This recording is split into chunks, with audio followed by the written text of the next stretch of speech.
lots of shit that I like. You a church girl, bitch, you like Christ. You ain't never had probably least not this kind. I'ma fuck you all night off a perk. Off a perk back. Yeah, leave bitch with the hurt back. Where the work? Where the work at? My young niggas waking up to serve. They wanna see me do my dance in these $1,000 pants. Don't disrespect me and my mans. Whole lot of choppers on your ass. Scram, we just putting dollars on your head. This ass nigga gave his mama to the feds. Little brother, big brother, side got the dreads. DZ, DT, side keep the bands. Little bitch can't keep her pussy out my hands. Got a real hood red sookie on my hands. House like a blues rolling cookies on their ass. I be in the bay rolling cookies on their ass. I be in the nuts, weed got me as blessed. Cause I can't be jealous of weed, I'm never stressed. I see the booty from the bottom, that thing a double decker. Let my white boy shoot on that thing, you say I'm decker. Heard you shoot on that thing, had a selector. I be popping all the pills like Heath Ledger. These drugs ain't a joke, my nigga, I'm just telling. Your manager got you on the shelf and he selling. They wanna see me do my thing in these brand new VV chains. Don't disrespect me and my game. T-shirt full of blood stains. Alright, had done your name, that best friend got T-shirt, your name did that. Big bike swerving your lane, AK hit a nigga in the stomach, knock off 6-pack. Like soon as it hit a click clack, and then that's the end of real rap, that's the end of the bullshit. You know I got a full clip. Man, salute, man. Shout out to everybody that's showing up, man. Salute Joe Cool, man. Hey, I ain't finna be long, so you know what I'm saying. You might, you know what I'm saying. Need to, you know what I'm saying, hang around too much long anyway, man. Cause I'm finna just run into a couple of these topics that I've been seeing going on for the right now, and shit, you know, get back to the fam, man. I gotta work today anyway. Been having a lot going on, man, for people who run across this shit, man. Been going through a lot, man. Trying to get back into school.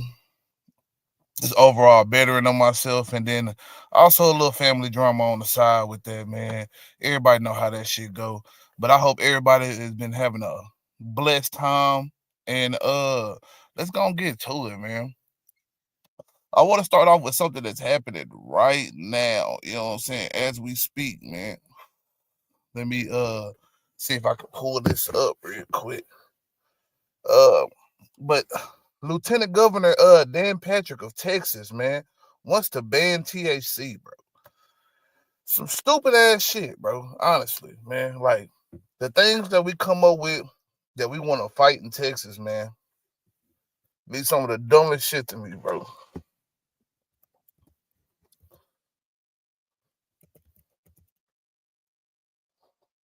Let me get this pulled up.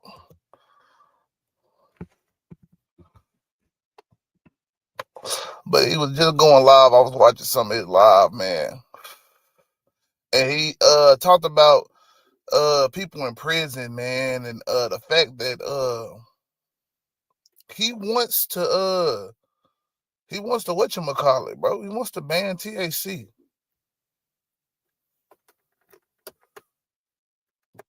Yeah, he's already talking about restricting the medical marijuana, which I didn't even know we had medical marijuana in Texas. That shows you how much I be paying attention to what's going on around here. But supposedly he visited a hemp store in Austin, and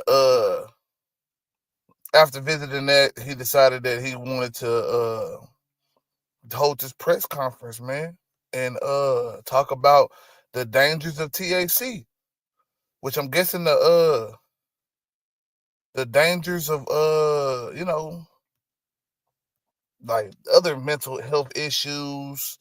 I mean, like we got one of the lowest funding for our suicide hotlines, man. Our Department of Education building in Dallas being shut down, like different shit like that, man. We probably be one of the biggest affected by the Medicaid cuts and Medicare cuts. But hey, it's THC that they give a fuck about, man. THC, bro. So let me go see if I can find the actual video, because I was looking for the article instead, but I'm just gonna go to the video, man. You know what I'm saying? Who wants to read the article, huh? Shit, we done got lazy as a people, man. I heard we our literacy race is terrible right now. So fuck trying to get y'all niggas to read with me. We gonna just go ahead and look at the live that's happening right now.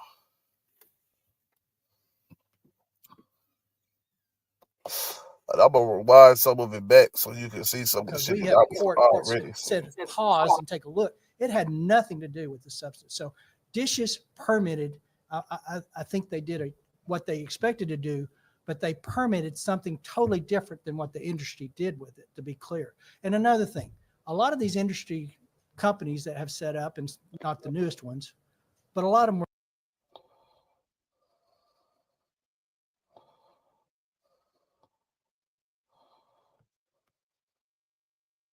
And for the first time in my life, I And experienced Dan Patrick, for being y'all who afraid don't of my know, own is the child. guy standing behind her. Experiencing him being in a different mental state is something that I do not want for any parent in the state of Texas, in our nation. It's something that no one should have to go through. I questioned if I should be in the hotel room with him. I questioned if I need to stay up all night. Am I going to be able to go to sleep? I've watched my son, who I love dearly, stand at the door of the restroom and take several deep breaths to calm himself down so that he could build up enough courage just to take a shower. This is totally different from the individual who I know who loves to model, loves cameras, loves the way he looks, loves to shop. Totally different. Psychosis has no place in our society at all. There are individuals and individuals who come against Senate Bill 3, who come against just the opposition to synthetic THC. They feel like we need more regulation. We don't have time for more regulation because families are at risk. Lives are at risk. We are asking for a total ban of synthetic THC. As an individual who has experienced what psychosis has like, it even had an impact on my health. I was nearly at the brink of having a mental breakdown from seeing my loved one in such a situation that I couldn't fathom. I could not fathom it. But learning everything that I've learned about synthetic THC and these products that are so readily available. I can agree with him on this. We all know the number of Starbucks and McDonald's. They're plentiful across the state of Texas. It's around 2,500. That's how they do it. But there are over 8,500 of these smoke shops and all of these liquor stores that have these products. See her really do a whole bunch of talking, man. I kind of tapped in with the dude with the hat beside Dan Patrick. Started talking, man, and he was talking about how THC is causing mental health in the prisons, which he probably equating that with synthetic THC, because synthetic THC is fucking terrible. I ain't gonna lie, that K2, that Thetic, man, is terrible, and it's fucking up a lot of niggas out here, bro. You know what I'm saying? But right now, let me cut on my camera, cuz, you know what I'm saying? I'm smoking the real shit, man, you know what I'm saying? I ain't got no mental breaks. I ain't got no mental problems whatsoever. So us being in THC, CBD, shit like that, bro, I'm not with that, bro. I think that shit should be legal, for the record. But the fact that she was saying synthetic, I do agree with that, man. Synthetic marijuana is a fucking it's definitely that's the devil's lettuce, bro. That's the devil's lettuce right there, man. Real talk. Just letting y'all know. But I'm finna go back on mute. I'm gonna let her finish talking a little bit. And then I'm gonna go ahead and dive into this article that's talking about the lieutenant governor banning all forms of fucking weed. You know what I'm saying? All forms of THC. Because the fact that they got her out there to talk about synthetic marijuana, I don't know why. You know what I'm saying? Like, if you were gonna just have a press conference about synthetic, I probably wouldn't even made this fucking live, man. Cause this shit right here was like, oh man, I gotta talk about this. After seeing what I was seeing, what these niggas was trying to equate to marijuana. But let's go and play some more of this video real quick. Products available for our children, for our adults, even for us. And unbeknownst to us, there are lies. We're told that they're healthy and they are not healthy. Right. And so I'm calling for each and every individual to learn more and to support the leadership that stands behind me in making sure that we ban synthetic THC in the state of Texas. Thank you. the other ladies? Okay. Yeah, I'm about to find her call separately, and we're gonna have to That's support powerful. that. And my guess is a lot of you in the media and a lot of you who will see this press conference knew very little about this, knew very little about it. So I'm asking the media to partner with us to get the message out and tell the story. There is no excuse to keep it in beverages. There is no excuse to regulate it. There is no excuse, well, it's someone's right.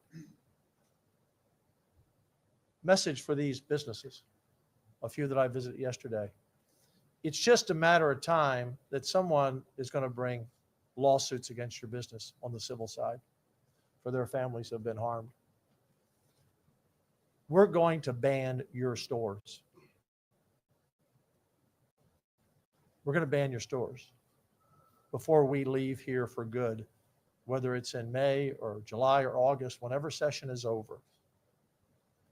We in the Senate, and I believe in the House, will stand together and pass this legislation. My recommendation is, if you're watching, and I know a lot of people are watching from out there who are in this business, you might want to voluntarily close your doors, because the investigations are going to continue, and I'm sure the lawsuits are about to come. You know what you're doing. You know what you're doing.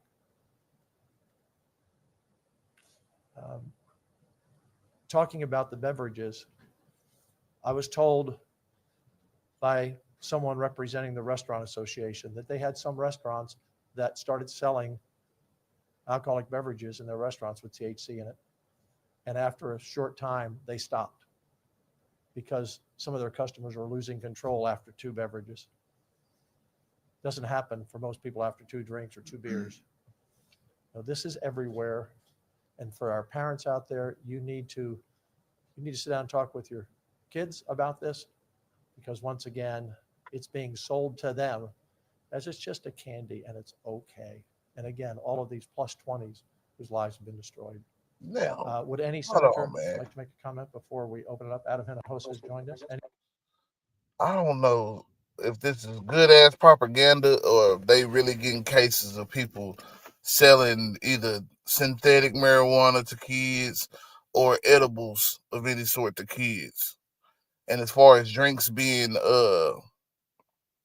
sold with THC in it, I don't know. I've drunken the liquid marijuana before.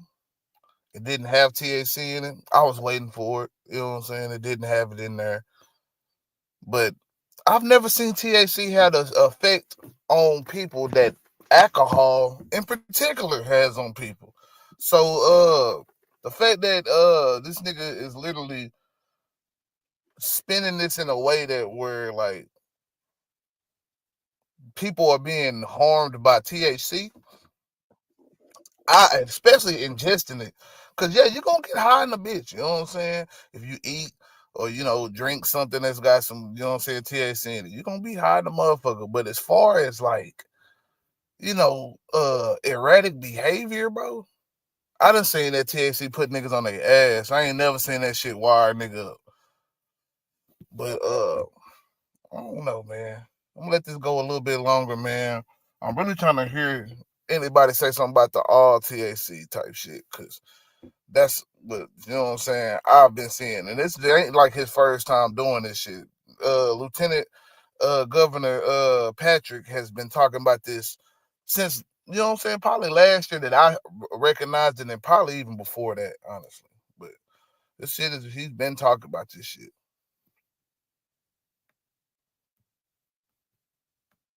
Anyone else like to speak? Anyone from law enforcement? Anyone? Should have Let's open made up for this a questions. hot talk with Gilly, man. Yes. How do you expect to significantly expand the teacup program with half a dozen dispensaries and off-site storage, but no significant expansion of qualifying medical? He has. I'd like to hear from the Yes. secretary as well. There'll be an amendment on the floor for the teacup bill 1505 when it comes up, that's going to require, not may, but shall open up those 3 additional licenses that we're going to. So there'll be 6 licenses. I've been told by those particular manufacturers that if you give us satellite locations for storage, that it's the timing and the expense is having to bring it from Austin to Lubbock. and then only to return back to Austin if the person in Lubbock wasn't there to receive it. So we've addressed those. They think the satellites will get us there. We are going to make the DPS required to offer those new 3 licenses rather than maybe. So that's one way. Asking about the conditions specifically, though, I'll do all that stuff, but how are you, will it still expand access if you're not expanding the medical conditions that qualify people? So the medical conditions that currently exist are pretty broad. Epilepsy, Charlotte's Web, I think it was, or Charlotte law up in Colorado was the first exposure to that compassionate use conversation. She's since passed, but it really did provide relief. So epilepsy, that whole list, it's pretty, I would say, general in most of those criterias. PTSD is in there. So obviously our veteran communities that are relying on that stuff is already eligible for the TCUP program. And I think where those are typically the issues that if you hear someone going to the local head shop to buy their medication, or to the gas station, unfortunately, to buy their medication now, we don't dispense medication through gas stores, and convenience stores. That's the issues they raise, insomnia, those things like that are attributed to that list. So I think the list is comprehensive enough. So insomnia, general anxiety, depression. Yep. Those are all things that fit in one of those categories. That's current. Yes, correct. And Nothing more general than that. And one of the things, thank you for your question, is that when I've talked to some of those people, these stores pretty much shut down their businesses. No one was coming to them anymore. No one wanted to have a license. So we're gonna expand that. Next question. Again, I'm detecting a theme with HHS, going maybe too far with this. Maybe really far. With the lottery commission, maybe going too far with what they were Yeah. offering, maybe even some of the election stuff that you talked about. Yeah, in the sure. past. Is this a situation where the bureaucracy in Texas? Man, they just trying to do something that they can't control. Like they can't control the weed production, the weed growing in this state, just like they can't in the country for the most part. So they don't want to legalize it, bro. You know what I'm saying? They already been selling CBD and like marijuana or whatever that is lower than 0.03%, you know what I'm saying, weed and shit. I mean THC, that shit, you know what I'm saying, ain't necessarily, you know what I'm saying, worth a damn, honestly. But I ain't gonna lie, it is benefits to smoking CBD. So it's not always about the high and shit like that for, you know what I'm saying, for some, you know what I'm saying, you doing it for whatever medical purposes, and it can have like some good, you know what I'm saying, benefits for messing around with the CBD and the lower THC levels. But to me, honestly, you know what I'm saying, I feel like this is just some kind of propaganda at this point, man. Been talking about banning THC period, because, you know what I'm saying, we getting a lot of like I said, hemp shops and head shops and stuff where people are you know what I'm saying, I guess maybe even masking certain other products in with their supposed to be completely legal products. And make it so, like, I had my nephew take me over here to, you know what I'm saying, the vape shop. And the nigga, you know what I'm saying, got him like about a Selma up out that bit, you know what I'm saying? And it wasn't like the best green I ever smoked, but it definitely was higher THC than what's usually in that bit, you know what I'm saying? Which possibly was illegal, you know what I'm saying? I'm probably sure it probably was illegal, you know what I'm saying? But since they've been letting them experiment with these Delta 8s and all that different shit, man, people have been buying these products and shit like that out the stores, you know what I'm saying? And I think they tired of it. They want to, you know what I'm saying, make sure that they can get their money's worth out of it, and that you ain't shipping something from maybe California from a dispensary, you know what I'm saying, shit like that. So they decide, hey, you know what, we gonna cut our ties with that shit. We ain't gonna let that shit continue to keep going on. And I think that's what this is mainly about right now, man. But whatever it is, man, I don't like it, man. Taking too many liberties, and you guys have to step in more frequently? Absolutely. You know, it's great that we only come every other year. We function very well.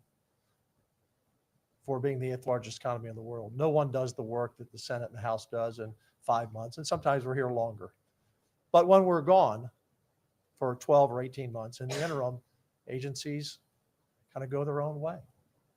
And in the Lottery Commission, as you pointed out, until we went and did that video, the Lottery Commission said, we can't regulate the couriers. And then they sent a letter to the AG, can we regulate them? And then 4 days later, they banned them all. And that is a deep investigation into the potential corruption and money laundering that could be international, national, or just maybe bad actors in the Lottery Commission. We'll see what those investigations bring out. Same thing in this. We as members are in our districts. I cover the whole state, but they are talking to the folks from the House and Senate all the time. And you start to hear things bubble up and you find out, well, I wish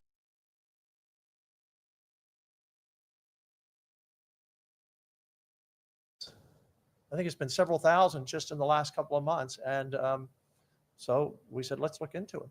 And what we found was a very ugly picture.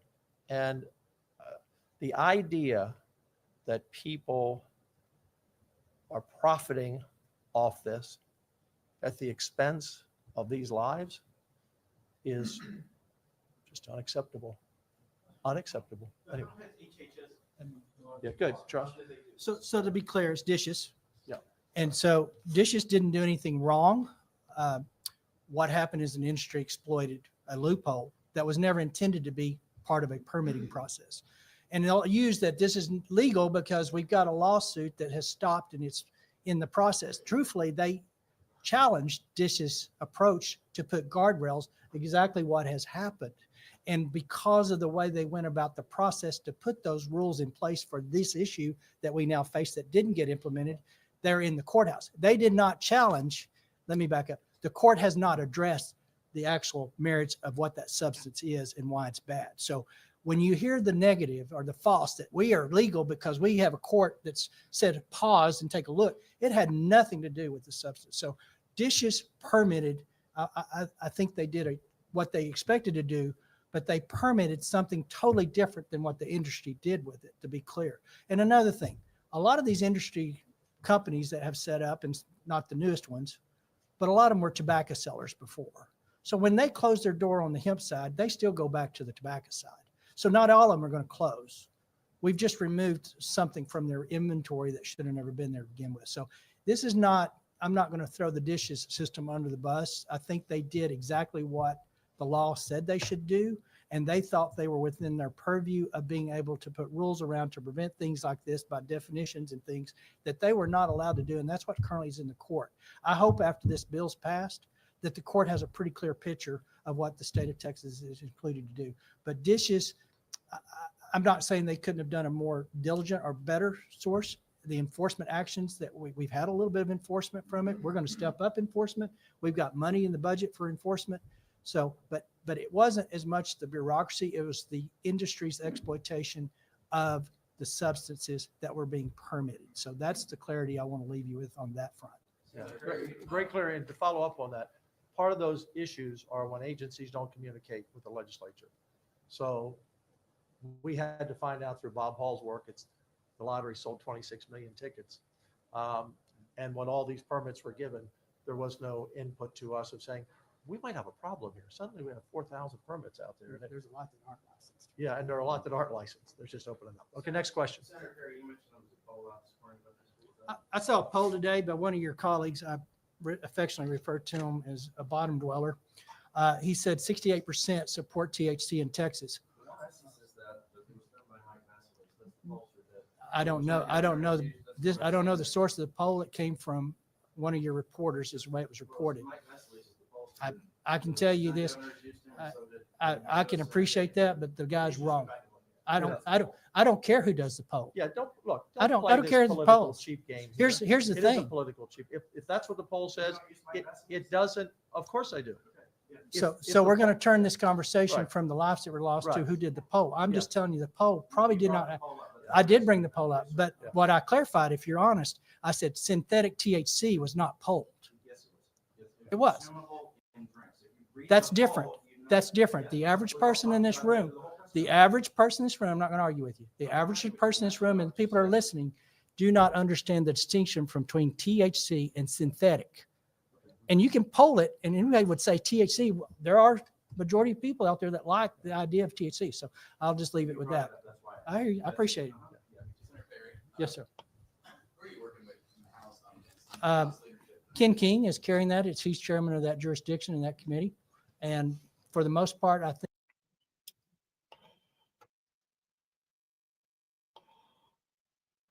I don't know, man. I find that odd, like I said.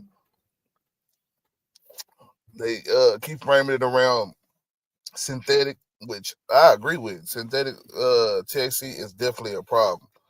I've seen the effects of that shit. You know what I'm saying? Firsthand. That is definitely a problem. But when they start lumping all the THC, that's when I'm like, y'all really tripping. But we not finna stay on this. Cause at the end of the day, it sounds like they the way they word and shit is they're trying to go after synthetic THC. And I ain't necessarily got a problem with that. But yeah, the lieutenant governor, man, he's definitely got his hands in a lot of shit. Like he's trying to go push the abortion travel ban, you know what I'm saying, which is you know what I'm saying, I think a little crazy, man. You know what I'm saying? When abortion is left up to the states, I don't think you should be trying to keep somebody from going to another state to, you know what I'm saying, do what they got to do. You know what I'm saying? Especially if they feel like this is the life for the life of the mother or whatever reason and shit. And situations might make it where doctors are pressured not to give that life-saving care or even just a regular abortion. I mean, I don't agree with it. I don't think you can necessarily try to police a woman's body on that shit though. Even though I do feel like fathers should have a say so on the abortion and stuff like that. So maybe there's a way you can have a baby and then full adoption afterwards. You know what I'm saying? The father takes over full custody or whatever. I don't know. But I'm just saying, man.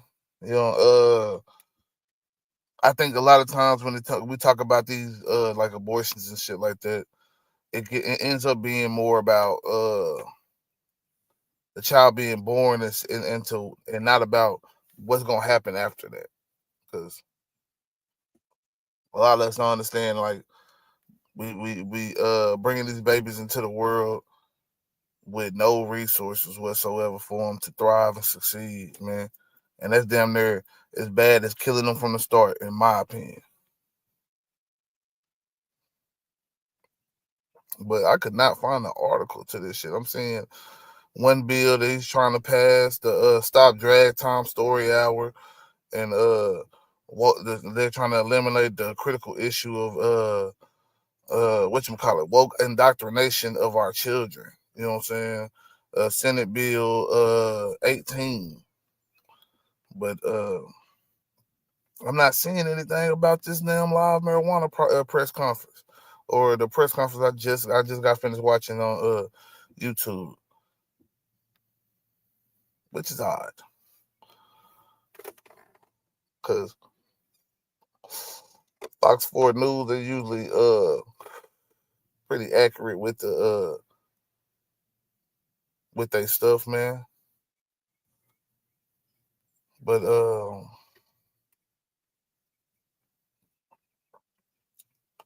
possible THC man, I don't know if I'm feeling that, man. Like I say again, I don't know, man.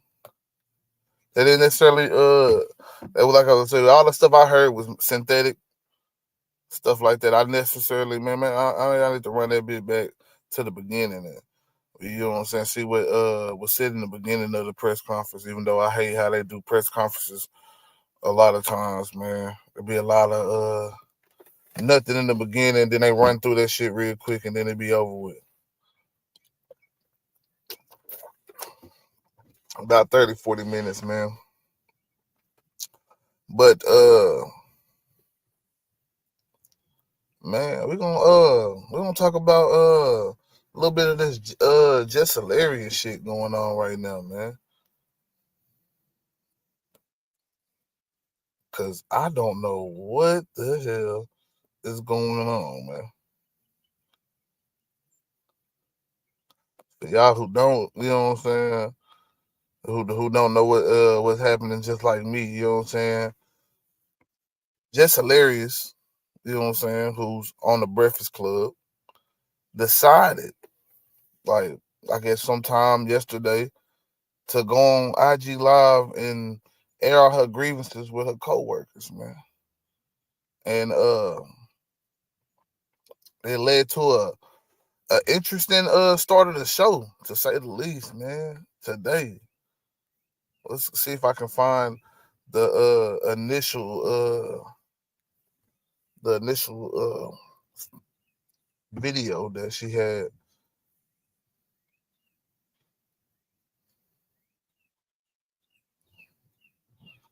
Let's see.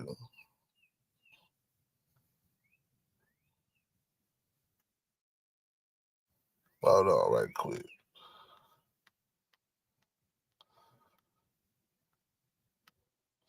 This was for fair use purposes, man. Salute to the homie, was it Ashid or some shit like that? You know what I'm saying? Like, play the video. Until I had to leave. You know what I'm saying? Like, I had a baby. In this industry, what I'm doing ain't no right time to have a baby. So you have them when you have them. I don't regret when I got pregnant. I don't. I got pregnant on fucking purpose. That's what I wanted, a baby, and that's what I got. You know what I'm saying? But I wanted Breakfast Club. You feel me? And I'm gonna say this. I don't fucking need to be there. I wanted to be there. I loved being there. That was my shit. You get what I'm saying? Like, that was my shit. I used to be happy as a motherfucker on the radio. Yeah, definitely. Listen, I'm not intimidated by no woman walking on this earth. I give a crown to that girl. If you listen to the show, you know. Nigga talking about she tried to be my friend. Excuse me? Ain't nobody trying to be no motherfucking friends. What are we talking about? Again, I think, man, Jess is putting a foot in her own damn mouth, man. I'm not saying that she ain't got a right to feel a certain type of way about how, you know, the viewership changed on her. You know what I'm saying? I don't necessarily think that, you know, the company, you know what I'm saying, did something wrong when they brought in Lauren LaRosa, whatever. And I think her name is like Lauren. I know it's Lauren. I don't know how to say the last name. I think it's like LaRosa or something like that. You know what I'm saying? But she is a very talented journalist. You know what I'm saying? She's not necessarily the best radio personality, but she's definitely a good person when it comes to getting the facts to you, telling you what's going on, keeping you informed. So I gotta give her that, man. And for Jess to turn around and say all this shit right now, when you got these people to go, you gotta go to work. You know what I'm saying? Like, you gotta go to work, bro. Like, why not do this shit with the people offline, on the phone, air your grievances out, and then keep it pushing, man. And like I said, somebody who's been going through his own little shit with his family and shit like that. Hey, when I tell you that sometimes when you hold shit in, man, that shit end up coming off in the wrong way and being interpreted, because especially the passion and the emotion you put behind your words when you've been having this shit bent up for so long, man. So it's better to get that shit off in the time of the actual issue. Like, I hate when people hold on and harbor their feelings, man. Like, don't do that. Get that shit out, nigga. Get that shit out. Tell me how you feel. You don't like something I'm doing? Tell me that. I don't like something you're doing? I'm gonna tell you that. It's easier said than done. Sometimes we want to protect people's feelings. Sometimes we want to, you know what I'm saying, have our own feelings protected. Hey, sometimes you gotta check that shit at the door, man. Cause this ain't a world where feelings are protected, man. Your physical barely protected. Why you how dare us to think that our feelings are going to be protected? You can only protect your feelings to a certain degree, man. And then sometimes you have to just face what reality is going to give you, regardless, and figure out how to live with that. So, that's one of my biggest takeaways from this situation, man. It's just, man, learn when to, you know what I'm saying, resolve your situations, man, and don't hold on to it, man. Talking about. We just naturally, organically became cool. Once I And that's my realized whole what the point. fuck was going on, like I said, my Right anger was quick. misplaced. Like, y'all have progressed to a certain situation where it don't seem like it's tension on set. Yet you come out with this shit when it seems like shit is going good. Is it that you read that one comment that took you over the edge? And I really feel like that's what it is with Jess. She read that one comment that took her over the edge, and now she deciding, I'm going to air out my grievances online. Man, fuck what we think. You ain't feeling it. And I think Corey Holcomb has a lot to do with this, man. If I can't find him and his statements on and just hilarious, man. You know what I'm saying, in a minute. But yeah. Let's go. Place. No, I did not like her when I first came back. I didn't. Even down to how I was supposed to return. Like, we had a whole plan on how I was supposed to come back. When I walk in the room, she never left. First thing she said is not, how your baby doing? No, that was Envy, because he's the family man, right? How was maternity leave? No. That's not the first. The first thing that she talks about is the shit that was in the comments. What the fuck would make me want to talk about the fucking comments first? I got a beautiful baby at home. Why? You know what I'm saying? So no, I did not like her. Hold on. So then we're gonna go to her appearance at the Breakfast Club real quick, man, because it's time to go and get to that. You know what I'm saying?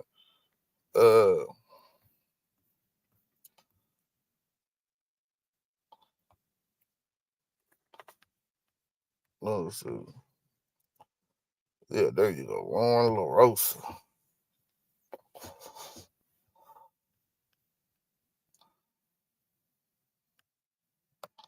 Because I honestly don't understand it. I don't. You can say what you want, Jess. I just don't understand it, my nigga. I refuse to deal with this beige rage and this Baltimore madness. Okay, now you bring this Delaware. Like in the first little. You shut up. You shut up. All I want to do is right here. Okay. All Charlamagne want to do is laugh. Then y'all yell at me for laughing. You don't take nothing serious. They said it's all your fault. I know. It's always my fault. I don't care. Okay, I think. Envy, I knew it would upset Lauren. That's why you closed the elevator this morning. That was crazy. Now, why would you do that, Lauren? I know. I just. What you mean close the elevator? They pulled up at the same time. At the same time where we parked, and she was in front of me. She saw Jess. She didn't know what Jess was on, so she rushed to the elevator. She hit the button. You remember when Q was on Juice and he thought Bishop was behind him? I hit the button one time, and this was why I heard the button though. I felt like I didn't know what to say to you because I was so thrown off by parts of that live yesterday. I'm like, bro, we be talking at least enough. Like, we don't got to be friends outside of here. But I feel like I've always said to you off air, whenever things have happened, we've had conversations about a lot of different things. Let's talk. Call me. What's up? What's the issue? What's going on? The issue is the whole narrative. Like, I understand F the comments and F the people. And that's why I want to start right there. You know what I'm saying? Like, if the comments, you know what I'm saying, all that shit. Yeah, you own it. You own it with the comments to the point that you are taking a narrative that you getting from the comments and saying, you know what? Yeah, damn, they got that. It's valid. Now, what is you mad at Lauren LaRosa for? What is you mad at everybody for playing into the metrics of it that's gonna get the viewership coming? We all know, whether you participate in it or not, that drama sells, man. Talking about the more salacious topics and all the drama that comes in behind it, like, you know what I'm saying? There's people that's, you know what I'm saying, still eating off Lil Ronnie right now in his death. There's people that's gonna eat off of multiple, you know what I'm saying, situations that happen in like the rap music, man. It's become the new thing to, you know what I'm saying, do.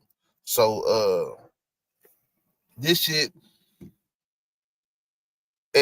like, even there being a beef or a drama has some merit, and I don't know if just maybe creating the pool to, you know what I'm saying, necessarily bring in more people and shit, have people really, you know what I'm saying, engage in that part, because it hasn't been explored enough, really, you know what I'm saying.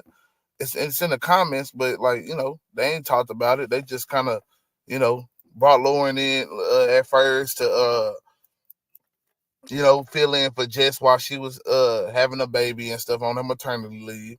And then as time has progressed, she done been good and fit in that spot. So now it's like, oh shit, we gotta keep on and shit. But you can't play into what the comments are saying. Because at the end of the day, like you said, you earned your spot. If you earned your spot, you gotta walk in that spot like you earned it. You know what I'm saying? You gotta move in that shit like you earned it. Don't, you know what I'm saying, necessarily be mad at the fact that there's another person there that can, you know what I'm saying, maybe do some of the more detailed parts of it, give the story or the mess that you giving more nuance. You still playing it, tell your jokes and all that shit like that. Like, I mean, I still don't see why she needs to do this unless this was like a publicity stunt to a certain degree. And all that, but it's not all about them. It's how I'm feeling too. What if I'm feeling the same way the people feel? You know what I'm saying? So what? Because niggas online feel a certain way. I feel the same way they feel about it. Call like, me and curse me out. Call in me and curse them out. Yes, you do. Yes, like okay. I've done that. You know what I mean? There's a bigger issue sometimes too, because I feel like, all right, you'll call him, you'll cuss him out. We might talk about different situations. But I think a lot of times, if there's an issue for real, and then it don't be no movement in here, it's like there's an issue outside and then there's no movement in here. And then we just all in here like he ha. Like you're doing a lot of it right now. You laughing and joking, but for real, you know that she's up here crying. Nothing about that is funny. Like there's real issues and real problems and we don't really get to the gist of it. I want the record to show I see Just cry a lot. So it doesn't matter if you see her cry 1,000 times. Talking about you know what? I'm not even talking to y'all. I'm not talking to y'all. See, because when I try to be serious and talk, you see what I'm saying? You see how they do me? What I'm saying is that I think at this moment, because this is East Side High, West Side, whatever high we gonna be, we here and we together, so we got to figure this out. And it's not, everything's not a joke. And I can understand some of where you was coming from, but bro, part of that live I thought was crazy. I'm like, what, Jess? Like, what part did you think was crazy? What part? Because like, it's not like you didn't hear anything in that live that I haven't said to you. I heard a lot that you didn't say to me. Okay, so what part did I not say to you? Okay, so the part about the talking over each other and the hush, be quiet, because you talk about how you feel in real time, right? Yeah, I'm feeling in real time. That be quiet. That was crazy. Is crazy. The shut up. I was like, oh, okay, because what we really giving up here? Like, what's up? Okay, right? But I didn't. None of that was said. You didn't say anything about that. And then when I pulled you into the office with our EP with Eddie, the first thing I said to you was, Jess, we fighting for airtime and it shouldn't be like that. I want to know what can I do better as a producer? What can we do better as the two women sitting right here next to each other to make sure that don't happen, because it doesn't look good. It's not going to play well for either one of us. I literally swear to God, I don't even remember you saying that. And that's exactly why I had Eddie in the room, or EP, to have the I never ever heard that. Because you've pulled me to the side a few times to ask me, are you okay? How do you feel like about the stories and things like that? You've never said what you just said to me. Now listen.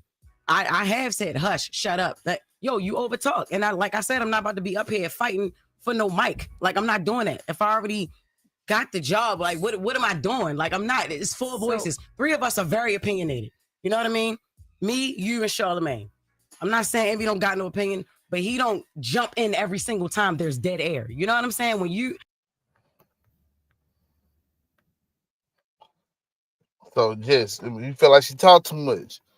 But if she adding to whatever the situation being, see, sometimes you got to let that be what it is. You know what I'm saying? It's going to be shit that you're going to have more of a feel for and going to be able to comment on more and have more of a say. So even be able to throw in your comedic timing with it. And then it's shit that Lauren going to have to, fill that time with actual facts and get into the actual factuals about the situation. I think that y'all just don't, y'all had a adjustment period of learning how to play off each other with this shit. And it seemed like y'all have gotten past that to me, because it seems like I say, I was glad that they kept on Lauren, and I was glad they kept on you, because I feel like y'all definitely need that. Angela Yee, she was her own personality, you know what I'm saying? And I think it worked well, you know what I'm saying? But they could always use another person in there to kind of, you know what I'm saying, give it more of a commentative look, like Morgan. And when the Morgan chick that be coming in and giving some of the political news, hey, I feel like that is definitely needed, you know what I'm saying? Especially if you want to keep the people informed. You need to keep the people informed like this all the time, not just when Trump in office too. Because, I feel like I ain't saying that it didn't happen when Biden was in office. I'm just feeling like I'm not seeing the push until kind of like the election start happening. So maybe that's my fault for not paying attention enough. But at the same time, that's how I see it with the Breakfast Club. I'm not saying that they wasn't doing it before, because they've always had politicians come on, all this shit. I'm just saying that. Well, let's be real, man. You know what I'm saying? Like, the way they structuring it is definitely different now that Angela Yee has been gone. So that's something to think about. Excuse me, man. My son Coach hitting this up on.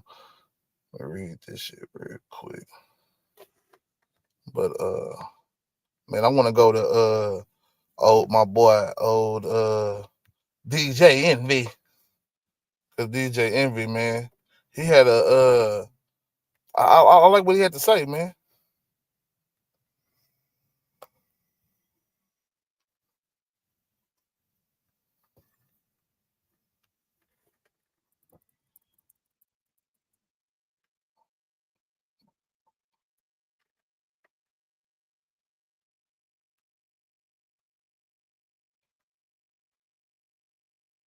Morning, everybody. It's DJ Envy, Just Hilarious, Charlamagne the Guy.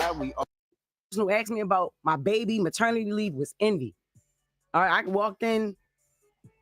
She addressed the hate in the comments. That was the first thing she addressed when I came back. I'm like, what the hell would make her want to think I want to talk about that? Y'all talk off air though, right? So yeah. We started talking off air. We started to. But I'm saying even prior to you even coming back. So then I felt uncomfortable that first day. So I'm like, all right, look. Thea was like, all right. Well, we'll just take her off air. She was back the next week. All right, cool. Because there was a voice. Y'all wanted her on air. There was a voice. They wanted her there. They wanted her here. There's a place for Lauren in the show. All right, cool. If there's a place for her on the show, you wanted her let's here do too, it though. Another way. Yeah. Because you said you wanted to change the segment from Just with the Mess to the Lauren segment. That was eventually, Okay. even when it came down to it still being called Just with the Mess, and then I'm introducing her to introduce stories. That was pointless and it was stupid. It's no Just with the Mess. Just make it Brown Girl Grinding or Lauren with the latest or Lauren's Legal Corner. I'm giving ideas. I'm like, yo.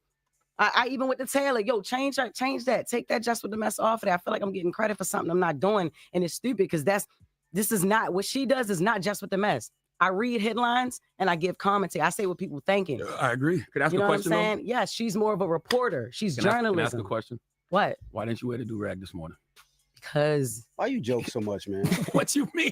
It's not a do-rag. It's a silk. listening to the internet. Stop listening to the comments. Stop listening to the folks on YouTube. Don't let them trick you out your position. What you did last night is what they want you to do, and you can't let the internet win. No, but look, it's not even about what they want me to do. I did last night what I wanted to do, what I felt like I should have been did. I've been asking questions. The internet loves mess. And one of the easiest ways to create mess is to pit people against each other, especially two women. And I don't dwell in that. And y'all know that. Yeah, but see, this is the thing. You let the internet dictate what's going on. We've had conversations, and this is the thing. This is why I thought it was corny, and it's just me personally. I thought it was corny because we have conversations up here. We just have a meeting. If you had an issue, a problem, a situation, or something that you felt, why you ain't bring it to the team? When you came back, Jess, I pulled you to the side. I said, Jess, if you feel uncomfortable, if you don't want Lauren in the room, this is your show. We can make that change whenever you want. Did I not say that to you? Yeah, you did. It's not about wanting her in the room, yo. It's about the segment. Like it was like y'all have that conversation y'all wanted off her. air. If you had a problem, say it to us. We had a meeting conversations yesterday. Off air. What not is we like talking that. about? Not like nobody having my back, because we have your back. As far as the Corey Holcomb thing, y'all been beefing for 11 years. I'm not worried about it's not even about you. Worried about comments. And you worried about what people say after. I'm worried about the perception and my reputation to be on the show. They've been ishing on me for 15 years. They've been ishing on Charlamagne for 15 years. That's on you. And the things that people ish on me for is on me. I don't let it affect me because I know who I am as a person. I don't give a F what them people say in the comments. I know who I am. I know what I do. You let them people get in the comments and F with you. You're great at what you do. Everybody simmer down. Like you are dope. She's very dope. You let them people piss you off. No, F. Nah, man, Envy, he on point with this one, man. Like, shit, they niggas had a meeting and shit the day before this shit. Come on, bro. Why you coming online and airing your grievances before the public on IG when you just had a meeting with these folks, man? Like, let's be honest with ourselves, man. Like, that ain't, you know what I'm saying, conducive to having a good work environment. You know what I'm saying? When one person feel a need to go online and maybe even what some people would look at as trashing your co-host, man. Because I don't think she said nothing really necessarily messed up. She pretty much was giving everybody the reality of that shit affected her. You know what I'm saying? That shit was affecting her, and the comments was, you know what I'm saying?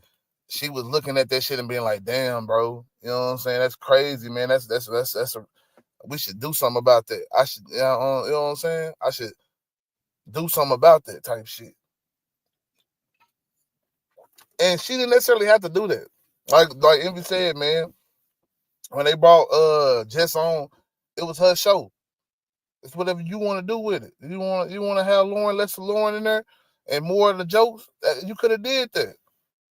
But for you to kind of wait till y'all start gelling and start getting more cohesive to come and air these grievances online looks a little wild to me. You know what I'm saying? It looks a little wild to everybody. You know what I'm saying? Just saying. So with this whole Jess situation, man, I get it. I get where she's coming from. But at the same time, she could have did it in a different way. That's it, man. That's all I'm saying. F them niggas. Like, you nice. Like, what you do is funny. I tell her that all the time. You brought that energy that we needed to the Breakfast Club. Yeah. And you let a bitch-ass person in the comments say something to steer you up. I tell F them niggas. We don't even know who these people are. They could be bots and all that. But, and we doing it on air when we could have did it behind the scenes. Like, I F with you the long way, not on some internet-ish. And they hear that through there. This sounds very light-skinned. Well, let's go to the phone. Hey, this nigga childish, man. That nigga is childish as fuck. Oh, shit. My boy Joe Cool in this bitch. That's good, man. What's up? I just caught the last few minutes. Only caught like less than 5 minutes or something. But what are they beefing about? Yo, I see that they're going at it. I like what the short dude said, that why the fuck will we do it in public? You respond to comments publicly. What's going on? So, to my understanding, man, the Breakfast Club has been a little thing for a minute, man. When they got rid of their original host, Angela Yee, they decided to, bring on another person. They had audition people and stuff, and Just Hilarious ended up being a person that they chose. That's the chick right there in the white shirt right there. Okay, yeah, you're right. I don't know her, right? Okay. So she, what I'm saying? When they brought her on, she ended up getting pregnant. Okay. So she had to end up taking a maternity leave, and they brought on this other chick, Lauren LaRosa. You know what I'm saying? And Lauren LaRosa ended up, I guess, thriving in the job a little bit. You know what I'm saying? Too well, to the point where in conflict in the chats of these videos that they release, and people are like, Lauren's better than Jess and blah blah blah, that type of shit. Now, there was even some tension and clash between the two on certain instances where like they fighting for the mic and stuff. You know what I'm saying? I kind of between the two chicks, because one of them when she came back, you know what I'm saying, she was probably expecting the for other Lauren girl to leave. fall back. Fall back. But she never fell back all the way. You know what I'm saying? She ended up having her own little points of, you know what I'm saying, like, because she's more of an informative person when it comes to, like, if you're talking about a topic, she reaches out to the people in the camp and tries to get statements and shit like that. So she's a little bit better with trying to get out the information, whereas Jess is more of the, like, I'm a crack the joke, I'm a comedian, that type of shit. You know what I'm saying? The personality side to it. And it was a little bit of a clash, but it seemed like it was getting pretty cohesive. Like they were starting to figure the problems they were having out, and then out of nowhere, boom, she dropped her IG live, and she's saying a whole bunch of shit. That's why I kind of showed that first, the IG live of her airing out her grievances against the Breakfast Club and mostly the chat, though. It wasn't really the Breakfast Club. It was saying that she get what the chat was coming from, and the chat was saying all this and that and the third. But I'm the one, and she kind of got a problem with who I'm finna pull up next to kind of bring. I felt like I want to bring this full circle a little bit and bring up what Corey Holcomb had to say.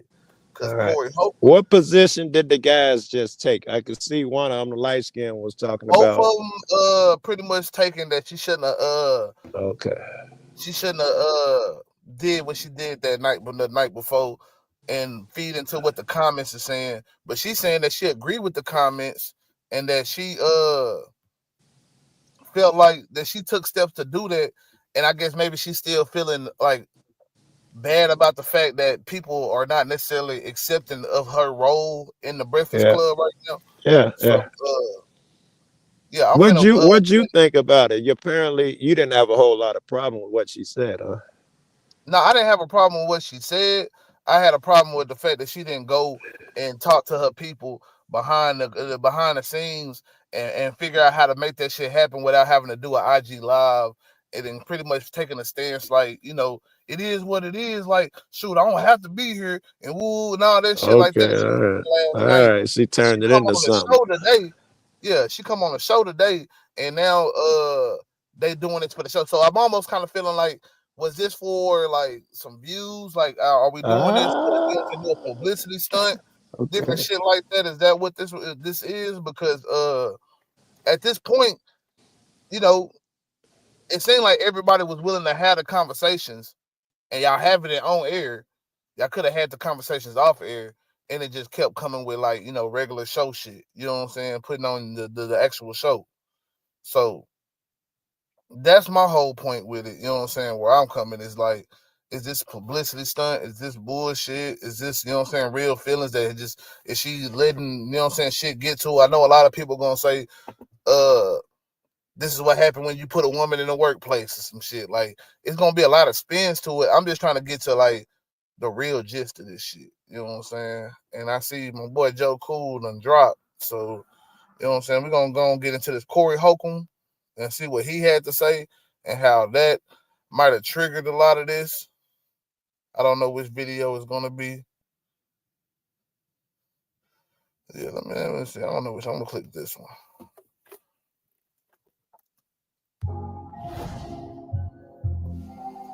Point, to this man and his. Oh man, the back and forth has continued for Corey Holcomb and Just Hilarious, and it has spilled over into the 5150 show. Early Tuesday evening, Just went live to air out. Don't get accused of something, because you remember when Angela Yee left, she said she was being harassed up there like that. I'm gonna keep it real. When these women be leaving, they leave with a fury. Of course they do. The court hustle. Okay, my bad. So I'm saying, I hope them brothers ain't got no drama like that coming their way. If they get rid of her, they might still keep Good her. point, right? Has a contract.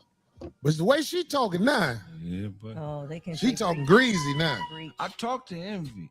Did you? Yeah. Man, what's up with this light skin shit? Yeah, man. So They got talked their to own Envy, internet. so they let her go because the dress code. She kept showing up to work without her edges. They're like, man, where the f- is your edges? Yeah, that nigga see. Craig.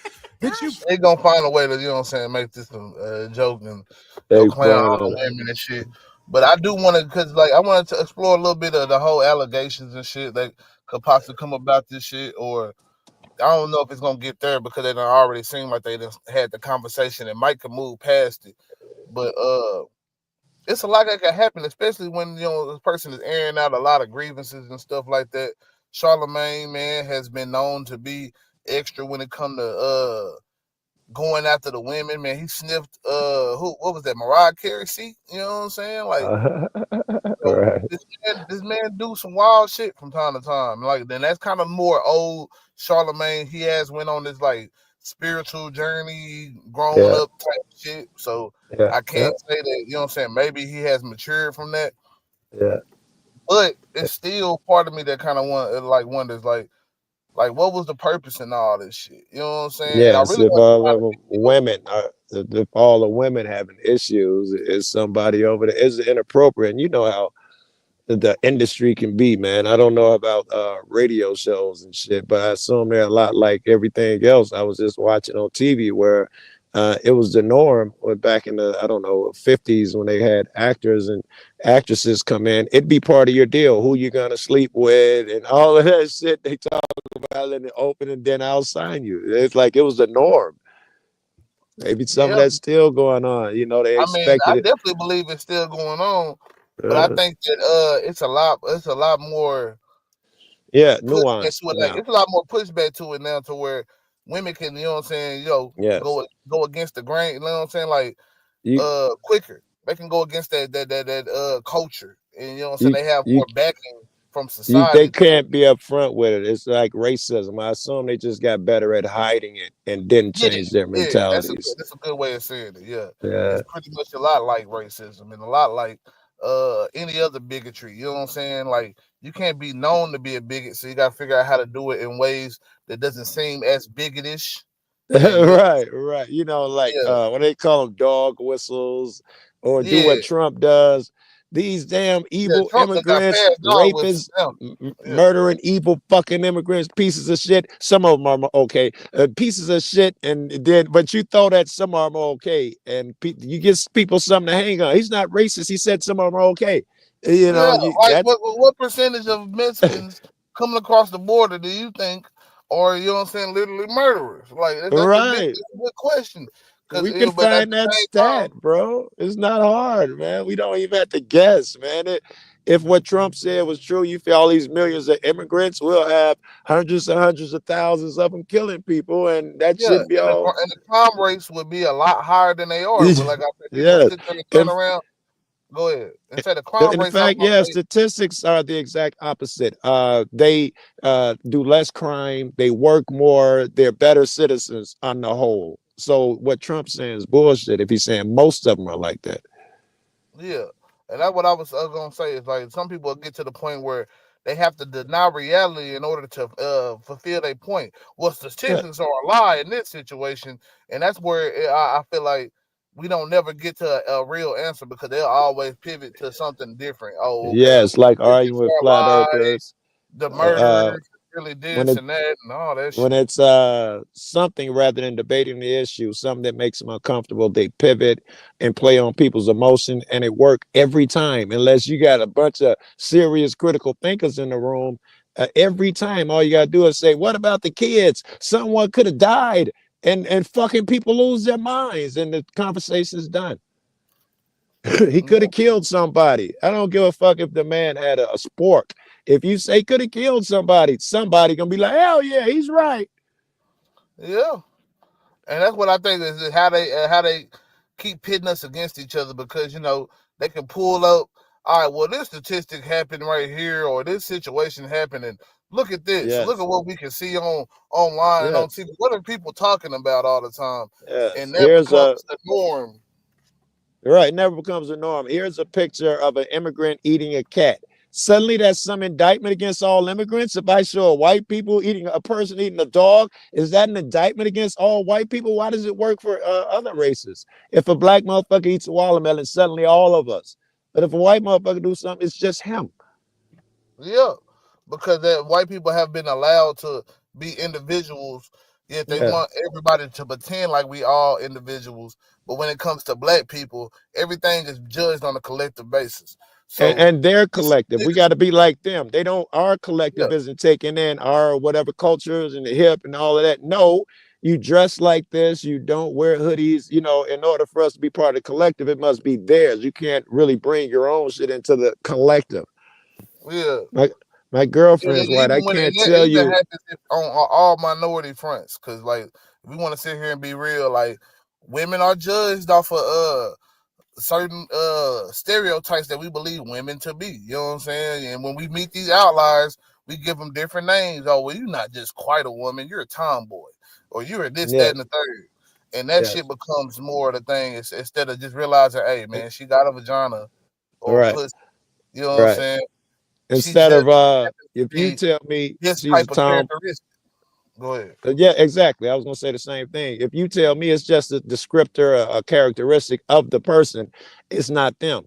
Right. If you told me, you know, she's a tomboy, I totally get you. And I don't add my baggage onto it. But in the real world, if I tell somebody Biden sucks, oh, he must like Trump. Trump sucks. Oh, he must be this. And he believes that abortion should be, you know, all sorts of crazy shit come into it. Yeah. And it's But still how yeah, that's crazy more people because are. in this political discourse that we living in, like it's everybody wants to be a rebel, but they still have to pick a side in the government fight, in the culture war fight. You know what I'm saying? So it's like, well, I'm a conservative, or I'm a liberal, or I'm a Democrat, or I'm a Republican, or I'm progressive, and all this different shit. And it never really leads to any real, you know what I'm saying, inactive change. Nah. That's why I'm gonna sit here and like, if I'm really be honest, it's the grassroots people, man. A lot of them sometimes do be leftists. You know what I'm saying? I have to admit this shit. You know what I'm saying? Yeah. But they Yes. actually be Yes. on the root. They be on the ground, actually doing shit. You know what I'm saying? Yes. And I even lump up you cop watchers in that. You know what I'm saying? A little I bit would before. agree. Yes. So you know what I'm saying? And Surprisingly, some of the cop watchers I admire, I think, are pretty. Some of them are outright right, but they don't really talk about it among us. But certainly, right wingers, and many of them are structured. I can't think of a better word, but they really believe in that system shit. They, you know, more of a right leaning mentality to me. Just obey the law, Joe, until you get it changed in court. That's right wing bullshit to me. And there's a Yeah. lot of people I admire who have that stance. Yeah, and I feel like when it come down to it, if you really want to go do some real change, man, a lot of times it's really like I say, the left leaning people that are actually, you know what I'm saying, on the ground making a lot of that change happen, man. Like we wouldn't have a lot of the programs that we have right now if it wasn't for what you would call it, left leaning ideas and groups. So I think that we got to stop playing like it's one way or the other and start Yes. looking how to implement Yes. these things. Like it's shit that we should hold on to as far as in tradition and shit like that, and we shouldn't just turn Right. away from it. But I also believe Right. that there's things we can progress on and move forward with, and I don't think that that's something that should be shunned at all. You know what I'm saying? And No. that's the big problem with, I feel like, when it comes to this way of thinking and shit like that. Mob mentality. It leaves no room for individual I got a call. individualism. I'm gonna mute real quick, man. Go ahead and Go ahead. Yeah. I'll fucking talk to myself or anyone in chat. Yeah. That mob mentality, and I really believe I have an audience of myself. That mob mentality is gonna strip away once you label a person. It strips away any attempt they have or opportunity they have to be an individual. There's no chance that I'm going to believe for a second that all Democrats and all Republicans think the same. It's not logical. When you see it there and see them vote down party lines, you should immediately, red flags should go off. Because no one believes on all the issues all the fucking time. That should tell you it's a political game. It's nonsense. It's meant to trick and fool your goof ass. Yeah, most definitely. No. I agree with a lot of that. You know what I'm saying? And that's gonna kind of segue into my next thing I want to talk about, man. So we all know the trade wars are going, and they I don't know, it's all over the place. You know what I'm saying? I believe we are heading into a recession. You know what I'm saying? I definitely Logical. think it's coming. The way our economy has been up and down with putting tariffs on people, taking it back, putting it back on them, even more, taking it back. And at this The point, threats of war fuck with the economy too, right? Every time, war as well, but the threats of war, I don't feel like have as much of a immediate effect as how Wait. people I'm gonna give you pushback. Every time he opens his mouth about I'm gonna take away the money from the Ukraine, the stock market would drop 400, 500 points every time he opens his mouth about the anything nowadays. I can't necessarily argue with that. I mean, it does have, you know what I'm saying, its effects, but I feel like what's going to affect us more is, you know what I'm saying, how businesses decide how they're going to bring their products in. You know what I'm saying? Because Agreed. That's gonna affect us built much more. and Agreed. made, everything can't be built and made in America because we don't have every resource to make and build everything that we Nor use. the desire. Americans just don't want to do some shit. We're too we have no desires to do a lot of the industrious shit that other cultures do, man. Ain't no motherfucker, dying to go out there and pick fruit all day in the hot sun. And we're not that the Hispanic motherfuckers want to do it, but we are not going to do it. They tried it in I think Louisiana or Arkansas. Some sheriff decided I'm going to catalog every illegal immigrant, and he got them and he hit them all on the same day. He rid his town of them. They thought 100%. I don't never believe that, but they believe that he got 100% of them. And it was a town that had a bunch of watermelon and fruits and all that, vegetables, and they tried to pay them the wages. A bunch of everybody signed up for the job. They wouldn't do it for that wage, and they raised it enough where they wouldn't even make any money. And everybody started quitting. In the end, there was only one guy left, and he was the only guy for months. The only one dude was coming back. Every other person had quit. Most of them were white people. And in the end, all the reporters want to know, well, how'd you do it? He was like, I'm just stubborn. But no one would do this shit for real. I'm just stubborn as fucking, and had to prove a point.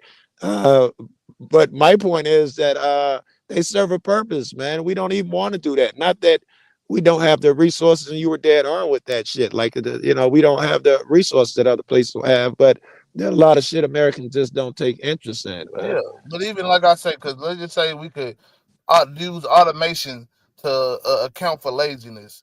We still don't have the resources to even build the said robots.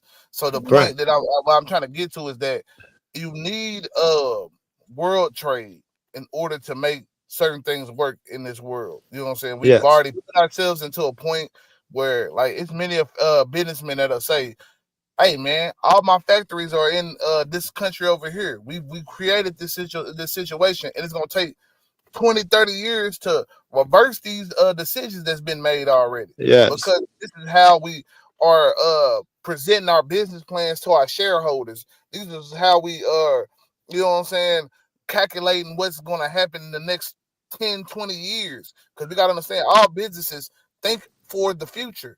You know what I'm Right. saying? That's the reason why a lot of them went for Trump, because they want a Trump guy to kind of set forward certain Man, it's about the policies storm out here, bro. so I'm they can listening. keep training and keep building this wealth that is not really there. There's no wealth there at this point, man. We're running out of resources. You know what I'm saying? We had the free oil at Thursday. You know what I'm saying? We could mine here.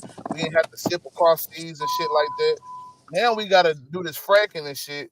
You know what I'm saying? We're tearing up more and more of the places that we can Yes, actually live. yes. Meanwhile, Or even we're another growing the example. population. Huh? Another example, Jay, is those rare earth minerals. We just don't have them like the Ukraine has and Africa has in abundance, which is why Yeah. Trump is over there trying to make the deal with the Ukraine and all of that shit. We don't even have that one. That's for every cell phone, computer, and every direction that it's moving. We don't have enough of. But I got I to wanna ride to the crib. It's about to storm, but I'm listening. I'm all right. gonna kill my mic. I'm finna you know what I'm saying, segue into this whatchamacallit, this airstrike that he decided to do, you know what I'm saying, on I want to say it was Yemen. And I'm really trying to figure out It like was Yemen. for the, It was Yemen. Yeah. yeah, for the war, for the person that's supposed to be the anti-war president, why in the hell is he bombing Yemen, man? And I got a video that's gonna talk about it.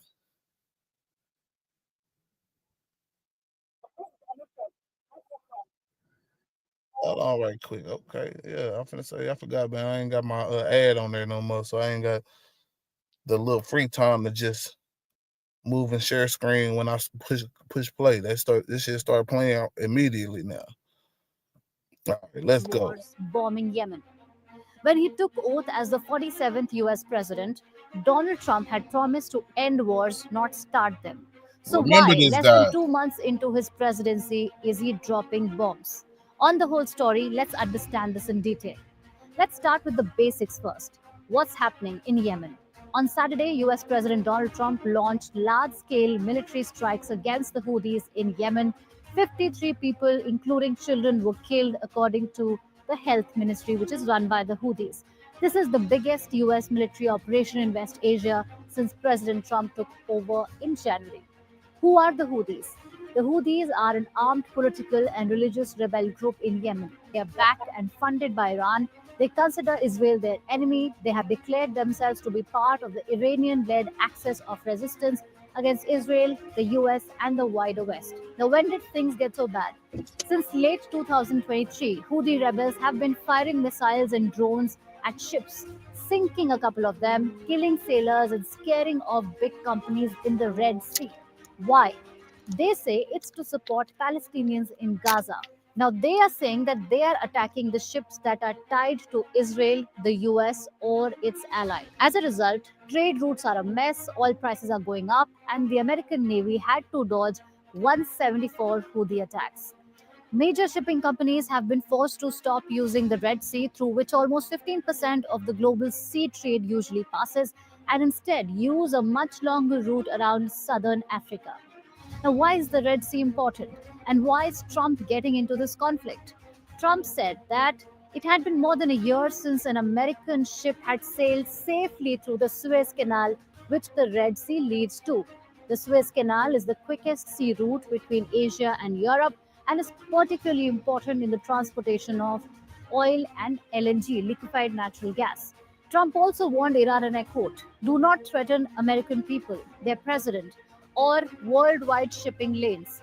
If you do, beware, because America will hold you fully accountable and we won't be nice about it," unquote. Things are getting really bad. US officials are saying that they will keep hitting Yemen. In response, the Houthis have also declared that the group would directly target US ships in the Red Sea. Well, Trump is not starting a war in Yemen. He's stepping into one that's been simmering for a decade. The world is watching. The world is definitely watching. And the world is, you know what I'm saying?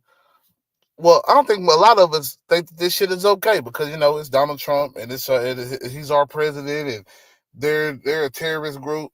But we got to understand, a part of this shit, it has to do with the Palestine situation. Now, we had a literal ceasefire in place that Israel, in my opinion, some people might think different, has violated over and over again. You know what I'm saying? Like, you got to understand, man, like, when you have 4,000 more or so of their people and you complaining about the fact that they got 59 or so of your people, and this is what's remaining, because I know they done did some hostage releases over the ceasefire, but at some point, you know what I'm saying, just because you say the people that you got over there in Israel are prisoners, they committed crimes and shit like that. Well, don't you think these people feel the same way about your Israel? You know what I'm saying? Soldiers and diplomats and shit like that. And that's what's so tiring about this situations, because one side of this argument is giving moral high ground. Why should Israel be given the moral high ground in this situation when they were already intrusive and coming into a land that people already were occupying? And that's the story of like Western culture. That's coming to somebody else's land, take their shit, and then when they decide to fight back, call them criminals. We have to stop this shit, man. You know what I'm saying? This shit has to stop, man. Regardless of what people are going to say to justify this shit, I don't believe it's a justification, because if we're looking at history and we're looking at history accurately, them Palestinian people been there for who knows how long. If we can sit here and try to talk about the Bible and who's the land supposed to go to, man, does the Bible say that these people supposed to have that land for real? You know what I'm saying? That's a whole nother argument right there. But I'm not going to even go into that one, because I mean, I'm not trying to establish anybody under a holy you know what I'm saying, recognition and stuff like that, as far as in this earth that we living in. I think that's I don't wise. know if that's our purpose to do that. And I think Right. the people that believe that it's their purpose to establish biblical order on land Right. are satanic. You know what I'm saying? They're fucking satanic. We decided God only wants white people on this 100-mile stretch of land, and we're going to kill you for it. No, I can't back that either. Well, Jesus has to come back. So this is one of my buddies believe. A bunch of people believe this. And we have to build a temple over there in Palestine. So we got to get rid of them so we can build this temple and get Jesus back. They're in our way. Besides, he said that land was for his people. That's us. So well, they already control Jerusalem. That's where they will be building the temple at. Exactly. Yeah. I'm gonna say the only issue I feel like they have with that is that you've had a lot of people that didn't want to do it on other religions and shit like that, but now you have a lot of times where like in this like what they want to unite the three Abrahamic religions, you know what I'm saying? They want to get the Muslims, the Jews, and the Christians to come together and build the temple together, and that could possibly be some satanic shit, honestly, in my opinion. I'm sorry. So, because the Bible talks a lot about a lot of different things, and I don't necessarily like to get into the Bible all the time with people, because a lot of people start talking about, well, how you know what's real and what's not? This is just your interpretation.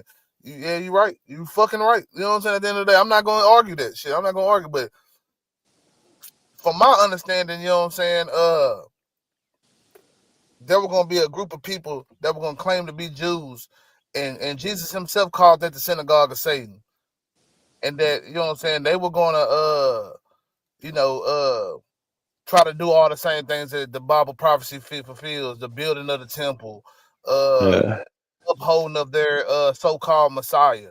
But the Messiah would not be a Messiah. It would be, you know what I'm saying, literally the Antichrist. And before that happened, you would have people that would come to Jerusalem, and they'll be out there doing miracles and shit, and pretty much in protest of this upcoming Messiah. You know what I'm saying? And I don't think we're there yet. But it definitely looks like that when you have people literally saying, "Look, man, we'll let you come to our land and be on our land. Just don't take the rest of the Gaza Strip. Stop, you know what I'm saying, what you're doing in the West Bank. Like, stop just trying to erase us, you know what I'm saying, every fucking day." They'll do it. They'll do it for 30 years, and then they'll take over the rest of the land. This is what they're going to do to the Ukraine. They're going to take a chunk this time, and then they're just going to keep encroaching till they get what they want. They're not going to be happy. And we're allowing this to happen. That's my problem that I have with the situation. Yeah, and we're enabling it because we're Americans. We are enabling it. We are literally giving them the funds and the backing. They could not do it without the U.S. They would go over there and get raided day one if they fell out with the U.S. Every Muslim nation surrounding them would tear them apart. And the reason, like, we didn't used to have this same relationship with Russia that we have now. Like, oh goodness, no! It was Cold War, Steel Curtain. They were the enemy, And now all of a sudden with Russia, we're saying, hey, okay, take over Ukraine because you Yeah, know we fuck should have been trying to Ukraine. we should You have been should have trying to been nicer to expand NATO Russia. in the first place. We should have been trying to expand NATO. That's pretty much what Trump's position in this situation is. And if I'm not communism saying is so bad, wait, I'm not saying he's wrong, right? Because NATO did lie to Russia endlessly and keep surrounding them. The last country left that was not surrounding them on their borders was the Ukraine. So I understand Trump has an argument. I've always used the same fucking argument that y'all keeping crushing on Russia, even though I don't think you jump on Ukraine for it. They're a sovereign country. They can join who the fuck they want. But I understand that the UN caused that war and by soaking up every country surrounding Russia. Yeah, but Russia also didn't necessarily have the same action when we got some of those Slavic countries that was right by them and shit like that. So again, I want to that say, was shitty. You're right. And period, like when it comes down to it, is that we've been trying to fight, you know what I'm saying, Russia for the longest, you know what I'm saying. They was the Soviet Union, the communist spread, and we didn't want the Steel Curtain. And it's not necessarily communist completely now. It done adopted a lot of capitalism. You know what I'm saying? It broke down when Reagan was in office. The communism. A lot of private enterprise. So Yeah. I'm not gonna sit there and say that they just complete communist country, but they're literally a dictatorship. That, you know what I'm saying, this man has been president for like 20-something years. What he started with 1999. Yeah, and he ever gets since. 98% of the votes. What are the odds of that shit? Do you think they can't rig an election? Check Russia. Over Zelensky, somebody who's surely told us straight up, all right, I'll adapt into y'all American ways and I'll do this and that. We can do plenty of business and trade together. I'll give you some of these resources we have here. Russia not giving us no deal like that. Russia's literally saying, like, hey, bro, like, number one, I don't give a fuck about you because I keep putting propaganda and trying to influence y'all elections because I feel like Republicans are stupid. Because that's why else would he go? They choose to let Republicans be the ones every time that they do propaganda for. They're not trying to get you to vote for a Democrat. Why is that? Right. Why is that, man? So you got to think about. Yesterday, I saw where Putin was on TV, and he's supposed to be taking that Trump would call to do the Ukrainian shit. The host says, "Aren't you supposed to be on a call right now?" He's like, "Excuse me," and they said it. They showed it in Russian first, then they put the American there. They wanted you to hear the laugh of the people because they all feel this way. He was like, he's like, "Excuse me," he's like, "Yeah, the president. You guys supposed to be talking about that?" Oh, he's like, "Psh, he can wait." And the crowd laughed, and then he cracked another joke on Trump. But he doesn't respect Trump. He's not thinking, I'm afraid of Trump and I better do this and that. No, he like, that nigga can wait. That just him saying that shit. And then it gave the English version of it. It showed you that they don't give a fuck about us. I don't know why. I think I do know why Trump wants to cozy up. He was cozying up before he became president. He even broke ground on the new Trump Tower in Russia and all of that shit. They were good friends. Oh yeah, he feel like he can, like at the end of the day, as long as they can make some kind of money deals, some of these rich people, that's all it is. In the GOP, they don't mind selling out the rest of the people. You know what I'm saying? saying? I'd agree with that. You know what I'm saying? Tanking the country and allowing, you know what I'm saying, Russia to probably end up being the number one superpower at this point. Because, you know what I'm saying, if Russia decides to expand on Europe, because you think it's going to stop in Ukraine, it's not. You know what I'm saying? I don't think Russia can expand.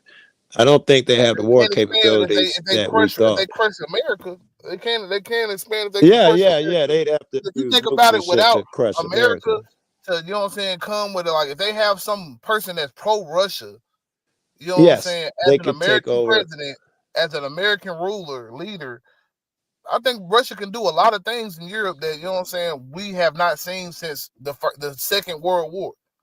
That's a good question because I believe that because Russia, we now know, at least believe that watching them fight the latest wars, especially the Ukraine and even further back, that Wilson's war bullshit, that they do not have the abilities that they talk about. They do have the modern shit, but the numbers are few. They don't even want to use them. The numbers of the real modern jets and all of that shit are so fucking few. All of them jets and everything that they had is just old shit, and fucking Ukraine is able to hold them off with that nonsense. They'd have to come with the new shit, and they can't afford that shit financially. They can do it on Ukraine, but I don't know if they could do it across all of Europe. Yeah, I honestly think that when it comes down to capability, it's not necessarily, you know what I'm saying, being capable of, you know what I'm saying, fighting the war. It's about the psychological games you can play before the war even happens. And that's what Russia Very has good. been doing to us for the last, what, Yes. 8, 9, 10 years. Yes. Yeah.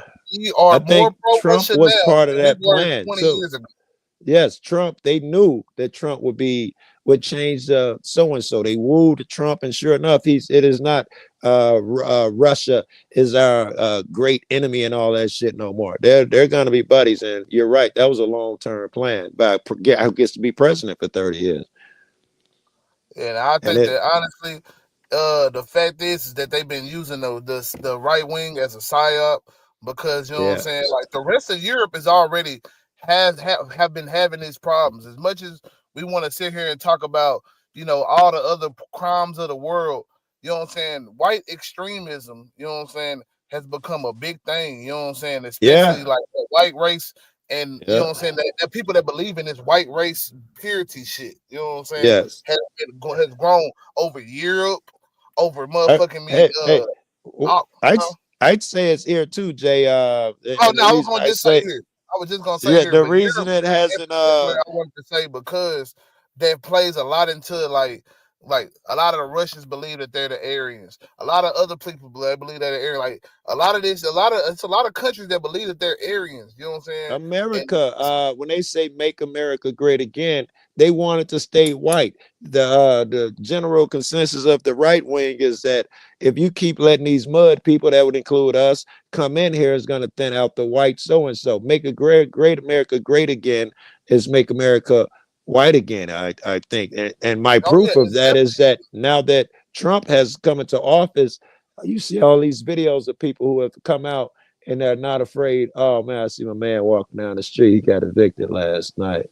Him and his girlfriend. That's what I was just talking about when I was on the front. I was talking to this guy who my mechanic, and I asked him about our buddy. He got kicked out the house, 2 houses down. The guy who was letting him stay there, him and his girlfriend, they weren't even paying rent. But the guy upstairs who was being kind to him, and there's a few people up there, he got so sick he's in the hospital now. Can't nobody get in touch with him. So now that he's not there to protect him, they kick him out. And he was calling my mom last night at some time, and she was asleep. She didn't answer the phone, but I was worried about him. I just saw him and her walking down the street. They look sad as fuck, Just walk past the old house. I'm sorry, I done changed it a bit, but I love that dude. They're winners and they're losers, man. You know what I'm saying? And that's a sad situation. That's how business people look at that shit. When you get evicted, oh man, them just lost in the game, man. Shit, should have paid his rent. Yeah, should have paid your bills. You know what bills. I'm saying?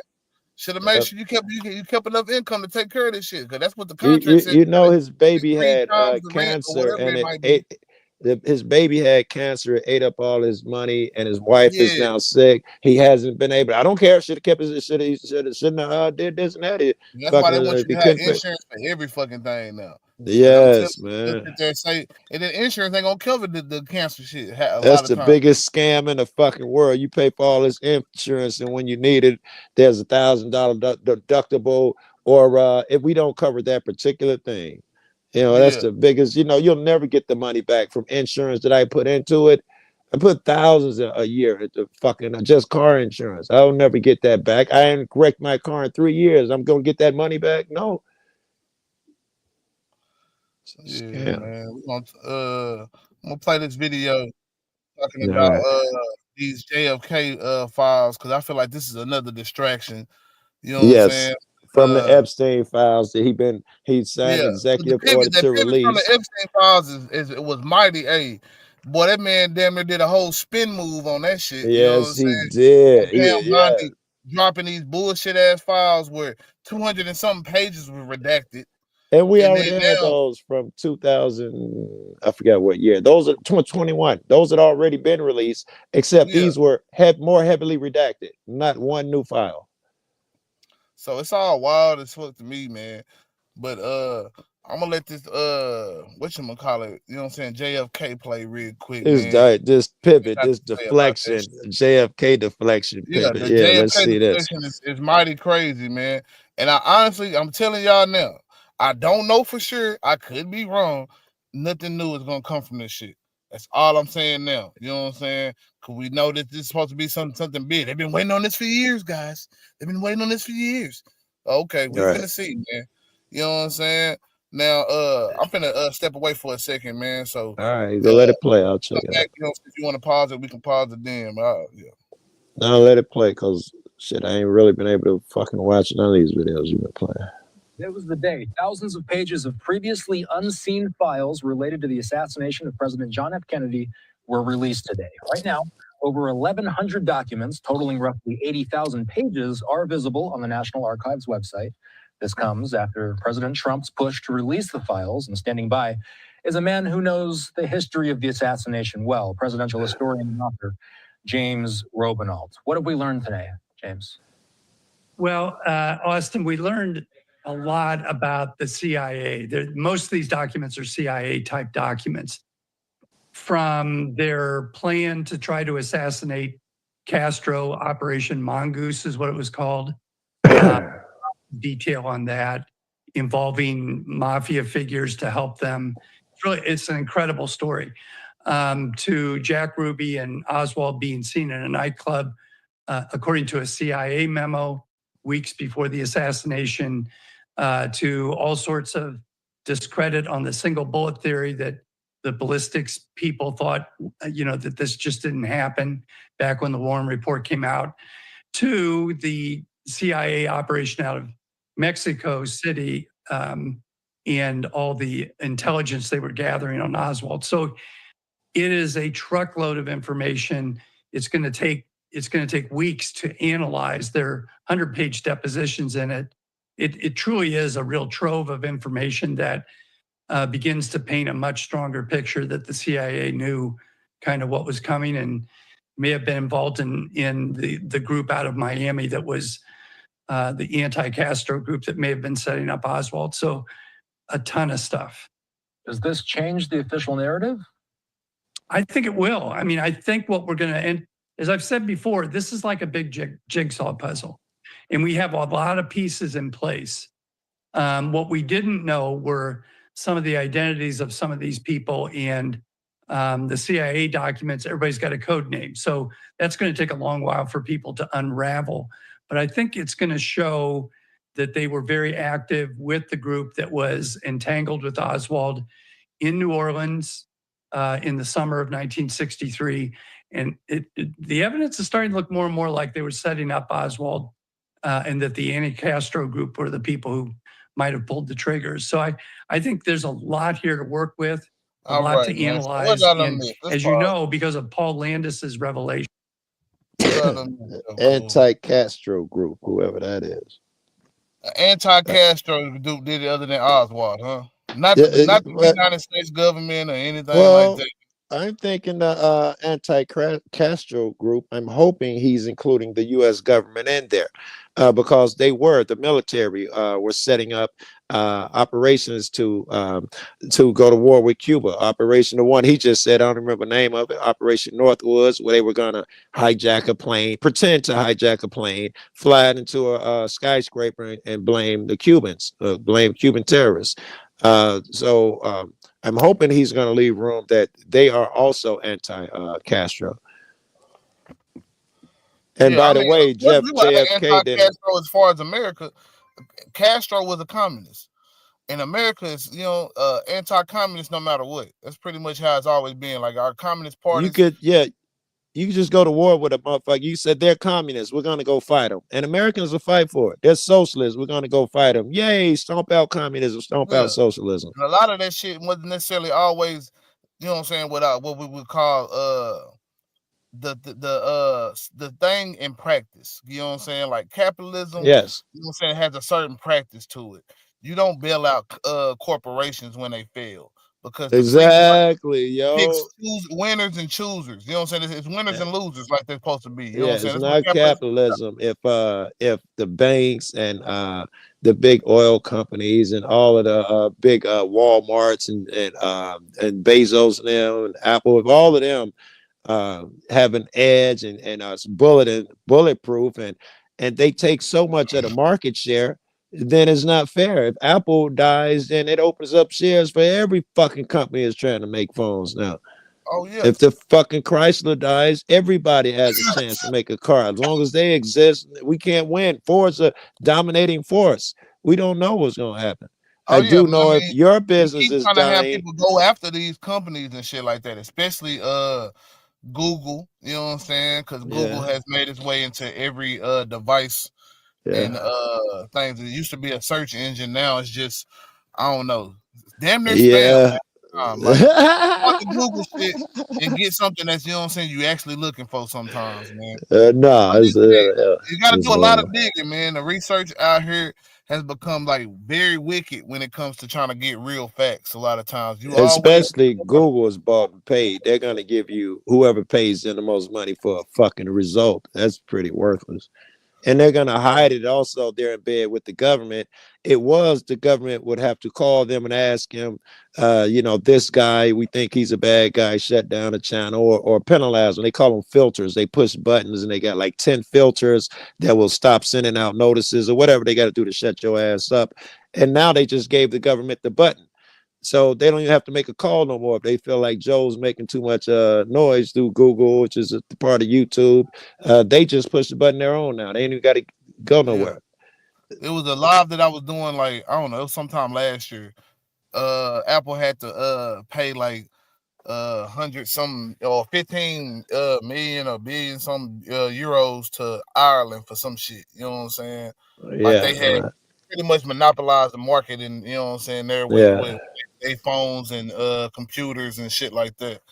And but Ireland it's been didn't a want, storm here, Ireland bro. It's didn't want getting the money. pitch black. Ireland wanted, you know what I'm saying, the competition of businesses, because you know what I'm saying, with Apple being there, you got other companies that feel like, well, we want to tap into some of this market and try to compete with Apple and shit. And It's always better when you got more people competing. like when I was listening to the Irish dude that was talking about the situation, he was like, we were having more companies coming to Ireland because Apple had tried to set up shop as the sole person there. So now you have more companies coming to where we were negotiating deals. Apple coming out with even better deals for them to keep them, you know what I'm saying, right here. You know what I'm saying, to keep them fucking with them instead of the other companies and shit like that. And it kind of killed the leverage that they had. Yeah, I get it. So that's why I say capitalism doesn't always work sometimes, man. You know what I'm Just saying? like communism and socialism, which is where we started out. You can't just go kill all communists. They ain't got they got their version of it. Like Russia's some strange mixture of capitalism and let's communism. take some ideas from here. Let's take some ideas from there. We don't gotta necessarily become one thing or the other, because we're not that now. We're a mixed very good. economy right now. Let's face it right now. We're a bunch of socialists. All of this Medicaid, Medicare, and food stamps, and U.S. mail, all this is socialist shit. Where they, somewhat. Let's just say that, because I think all of these would be if you fucking. I'm gonna say, like, because most of like them niggas, I don't think they pay no premiums and shit like that. But for everybody else, we're having to, you know what I'm saying, get health insurance either through, you know what I'm saying, the work person, or we're going to go get it on our own. And you know what I'm saying, we're having to still pay into the system some kind of way. The insurance, that Obamacare, healthcare is socialism. I'm not knocking it. I'm with you that we're gonna need some type of hybrid. I mean, if you really want to have socialism, I feel like if it really be socialist, it would be free. All basic healthcare at least would be free. You know what I'm saying? It wouldn't be a premium. It wouldn't be nothing, because that's still capitalism trying to win a little bit. You know what I'm saying? Hey, the insurance company not paying for all this shit, man. Well, why the fuck am I paying for insurance then? And why, if I don't have insurance, y'all gonna deny me of y'all gonna make me do the emergency room or some shit. And even y'all gonna make me do business with a motherfucker by law. That's crazy, Joe. You can't walk down the street and wear those gym shoes unless you go through Nike and pay them a certain percentage and all of that shit. What the fuck sense? It's the same logic to me as 70 when I get in my follow automobile. this same method of healthcare. Really, technically, a lot of countries have a lot better, you know what I'm saying, method, like, as far as, you know what I'm saying, it's insurance in other countries as well. I'm not necessarily saying there ain't insurance, but as far as, you know what I'm saying, like, being Most able to, developed countries have healthcare. We were the last developed country, as they call it, who did not have fucking some type of healthcare, government yeah, healthcare. universal healthcare, as far as on the basic Yeah. level, just being able to, because some of this shit could be preventative healthcare. If you got kids constantly going to the Yes. doctor from kid up, you can really probably stop a lot of the shit before it even happens, Yes. as opposed to a motherfucker not Yeah. ever, you know, and going to the doctor for long periods of time. You know and shit. what? Here's the problem, and you're right, 1000%. And here's the problem with America and the capitalist system, since that's what we're talking about. When you get those kids coming in, you'd say, we're going to give you 2 dentist visits a year, 3 doctor visits. We want to make sure you're healthy on the government's dime. As soon as you say that, all of these pharma companies are to come in and try and sell the kids drugs. They're going to get lobbyists who tell the congressman that this drug has been proven to help kids so they can get their money. And while we were trying to help look out for our kids, now it's mandated that they take the Fluvid pill, Septonium pill. It's going to get perverted in some fucking way because of capitalism. Is the dollar is God. Yeah.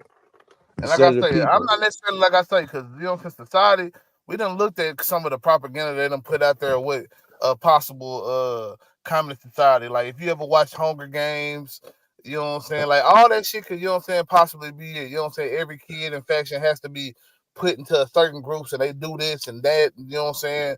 And that's their way of life to make our society grow and shit like that. Because, like I say, but it's not necessarily the theory and practice. That's why I say, like, because it's one thing to have, you know what I'm saying, a stateless, moneyless society. Something that I don't think anybody's ever really tried to imagine really. If we didn't have no state, no money, how would we function? You know what I'm saying? Like, you know what I'm saying? We'd make our own money. That's the first thing that every other civilization has done. Seashells, twigs, whatever, to represent. So you got to. I'm talking about period. Like, if we was to say, you can't trade me a fucking shiny piece of metal or none of that shit. Like, I need you You to would do a make service. it yourself. I'm saying we go to the barter system. You type shit. Well, yeah, like, yes. It start with all we have to our barter. transactions are for society type shit. Like let's just say, let's just look at it like this. All our transactions are for society. So that means when I'm mining the whatever the whatchamacallit field, I'm not mining it for necessarily because I'm gonna have everything taken care of because society we done generating this wealth that goes to everybody to distribute amongst each other equally. You know what I'm saying? The only thing is that who the fuck distributes it and all that shit like that, and how do we come up with that system? Do we do it in a democratic representative type of way like we do it here?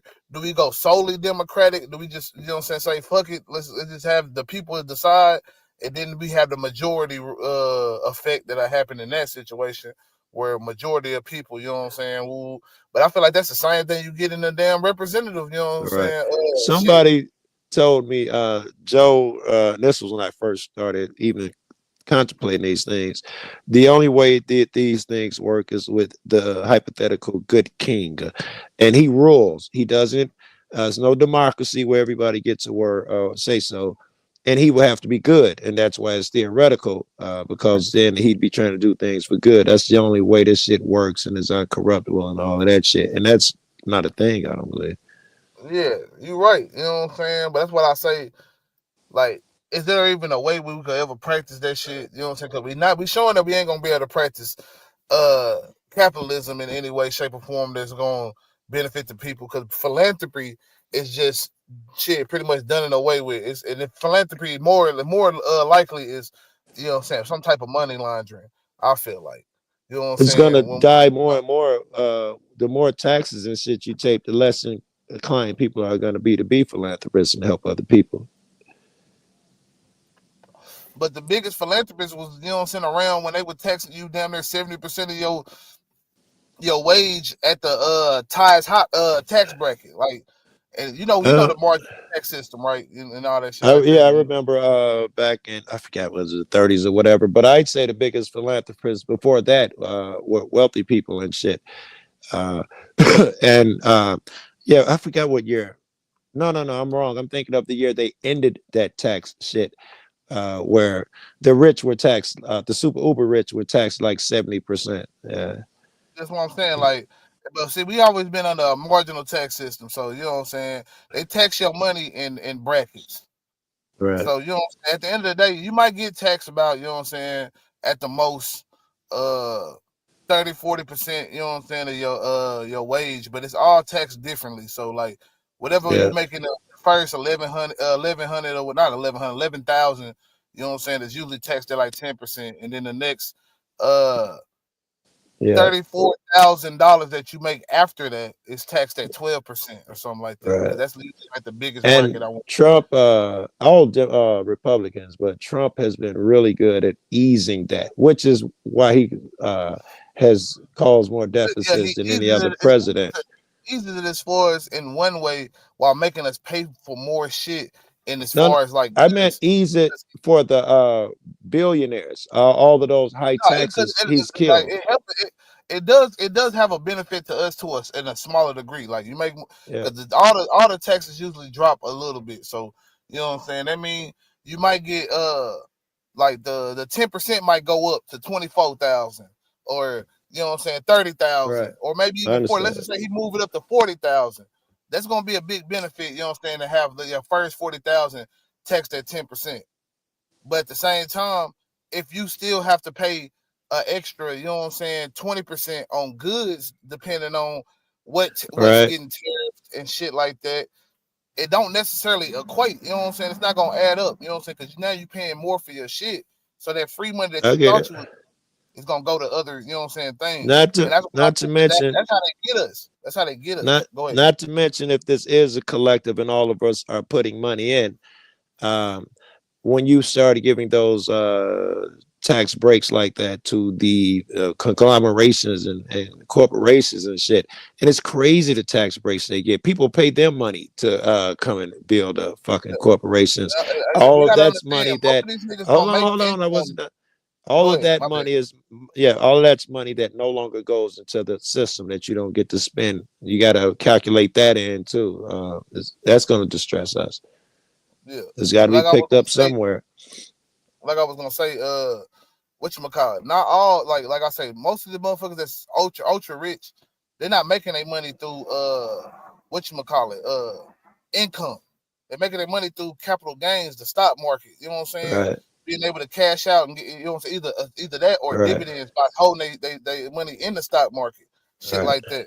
And these dividend payouts end up getting raised because, you know what I'm saying, it's all about keeping shareholders at certain companies, man, keeping their money in the system.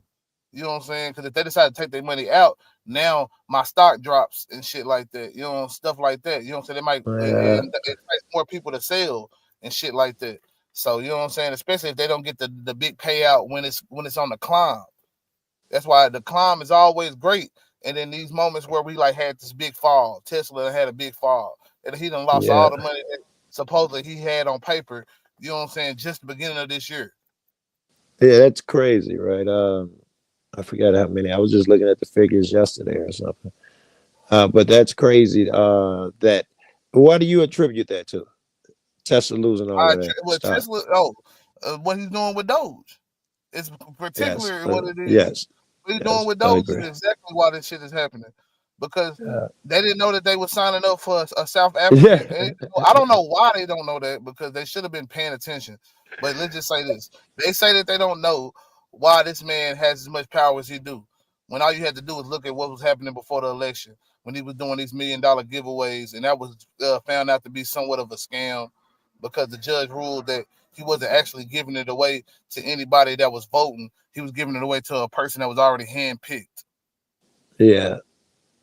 So again, y'all were being scammed into going in and coming to these rallies.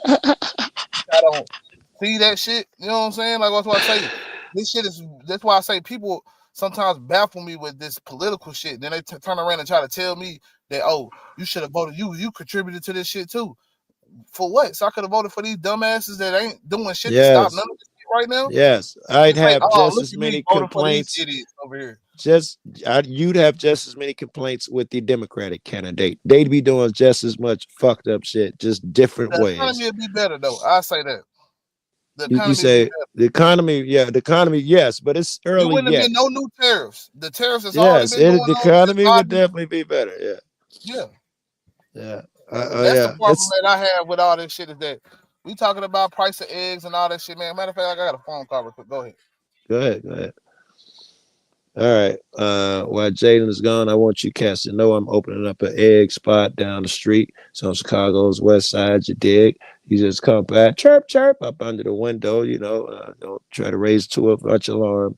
And I'll come out there. I got them things for you. They're fresh farm eggs. We got the brown ones, they're a little more expensive. But we got you covered, man. And yeah, you know what to do. Come see your neighborhood egg dealer. Support your local Black businesses and all that stuff.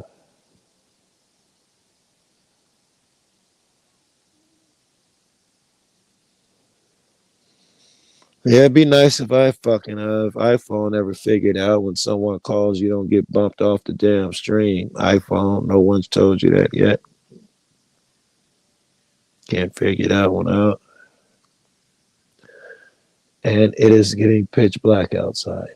Totally gonna storm.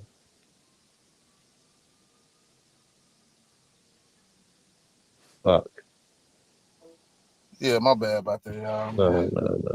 But yeah, at the end of the day, man, all this shit is, the game that they playing, man. And that's why I feel like the people gotta realize that shit, come together and really try to do something collectively. You know what I'm saying? That might even mean, being on the same side with people that you don't like. It will, 100%. I can't Yeah, achieve that. Let me but stay on some your people point there. just dislike people so much that they can't see themselves on the same side with them. And that's Just like cops. totally That was just opposite. where I was going to take it. Most of us, can't stand cops and all of that shit. I don't see how it works if I don't untrick them and get them to understand the things that I understand, see the things that I see, because then it's just like left versus right. We talk about how evil they are. They talk about how evil we are. That doesn't work. Right versus left, U.S. versus them, whether it be the immigrants or the Russians, whoever our imaginary foe is at the moment. It won't. We can't. It'll be a stalemate forever unless we convert some of those guys on the other side, and most of them, in fact. How do you get people thinking on the same accord? It's you gotta just the facts gotta speak for themselves. And if the facts can't reach you, then I don't think anything will. Honestly, in my opinion, like okay, all right, that's a good argument. Huh? I was gonna say, how do we get to make sure the facts reach them? Because the facts will reach them, but there'll be so much bullshit out here because the deceptive people are smart too, and they'll be putting out what we'll call misinformation or disinformation too. So the facts will reach them among a bunch of other nonsense. I mean, that's the people. They gotta have the due diligence to keep looking and seeking for the truth. I mean, like how? I mean, I can't make the truth look too sensational or overcome. Like that's what I don't be getting about people, man. Like they won't be entertained. If you want to be entertained, then go out there and go be fed lies. Cool. That's what's up. If you want to know the truth, come holler at your boy.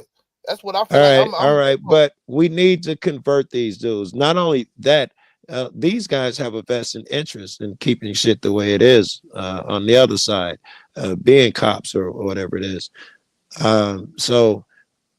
But in order for us to win, we must convert people from that side. So we must invest in getting them to bring them the truth. And like I say, if it's enough of us already hitting the truth, maybe the way you come about it, you'll be able to get it to them a way. I don't know. Like I say, no, that's not a bad argument.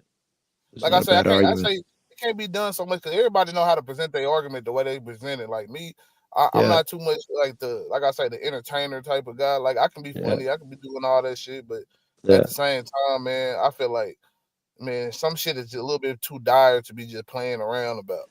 And like when you know what I'm saying, we living in generational poverty, and we got, you know what I'm saying, grandmothers, you know what I'm saying, and grandfathers sometimes trying to, you know what I'm saying, keep a family together and keep people on the same track, and it's not working, man. Like it need to be enough of us young fellas and men and shit to step up and be like, hey, you know what I'm saying, what's up, man? Y'all need to get in line, listen to what this shit, man. You don't they let them live through the horrors that we really thinking that we going through right now. Like we can see the signs of it, but like we ain't dealing with, you know what I'm saying, like mass lynchings and shit like that right now.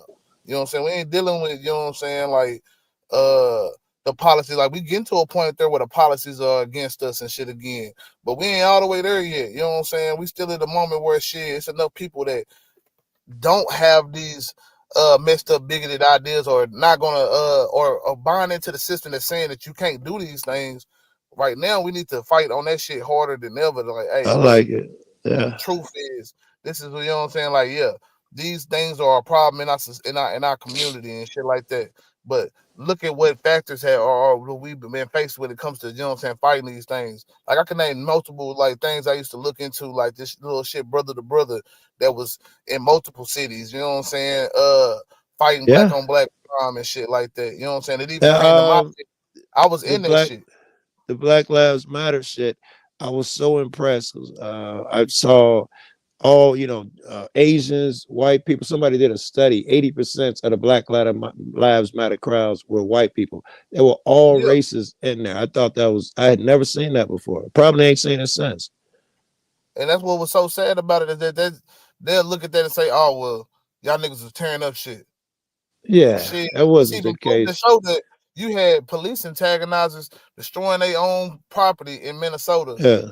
Nobody Yeah. go and pull that shit up and ever bring that up into the conversation when they talk about these Black Lives Matter riots, or the fact that police people were shooting old ass people in the face. Well, you ain't got to go that far. You don't have to go that far. I went to a bunch of them, dozens and dozens, and all of them were peaceful. And this also, I got friends who went to more dozens. We're talking about, oh my God, hundreds and thousands between us. And it was the same thing nationwide, as long as the police stayed off. And they did that a lot. There was never a problem. They just walk in front and would let us protest. But sometimes, I don't know what this is, they just stop, or they rush into the crowd. They put up the shields and split the crowd. They do weird shit. And those were the ones that turned violent. I was the first one in Chicago that turned violent. I was live on that shit. And that was the reason. And it held throughout the whole pandemic. Everything you saw on the internet and in real life was when the police became aggressive first. Now, that's not counting the dissenters, the paid police who threw bricks through windows and shit, not counting those clowns. And then, like I say, you got like situations where like the black cop get killed by some looters or whatever, or somebody that, because you're gonna have people that's gonna come into what's organically a good situation and murky the waters by doing some fucked up shit in the mix. Oh, you know yeah. what I'm saying? Oh, yeah, So yeah, that happened. And this story get highlighted as this is what Black Lives Matter is doing to folks out there. You know what I'm saying? Yes, they're gonna use it. Yeah. Yeah, you had an autonomous zone in Seattle that was damn near its own separate thing. They had, I don't know, you could say it had something to do with Black Lives Matter, but they were literally anti-fascist. You know what I'm saying? I don't know what the entitlement zone was. I don't know what that is. The autonomous zone in Seattle, or whatever it is, where these group of people, I don't know if they would, I'm guessing they might have been anti-fascist or some type of sort of, or just pure anarchists, who knows? Yeah. But they decided to take a piece of Seattle. I think it might have been a building, maybe a government building. I'm not sure in particular. During the whole like it was like 2020, the end of 2020 to the beginning of 2021. How'd that go? I don't know. I want to say they ended up dispersing it. Like military came in at some point, or National Guard maybe. I don't know if it was military, but National Guard, pretty much the same Oh thing. wow, I'd like to see that, man. I saw different versions of what you're saying, where people were coming out with the stuff on. I might even saw that particular one in there somewhere. Yeah, but I'm not necessarily against that. What I didn't like, one of my friends had went through one of those during the hurricane and all that, when all these cities were destroyed, the people came out and protected their shit like that. And they were stopping people, asking for ID and do you live here? And he snapped because, you know, we don't play that shit. And they had machine guns and well, assault rifles and everything. They let him, you know, go ahead through it. He was like, he got out the car and yeah, don't you fucking ask her what she's doing and all of that. He snapped.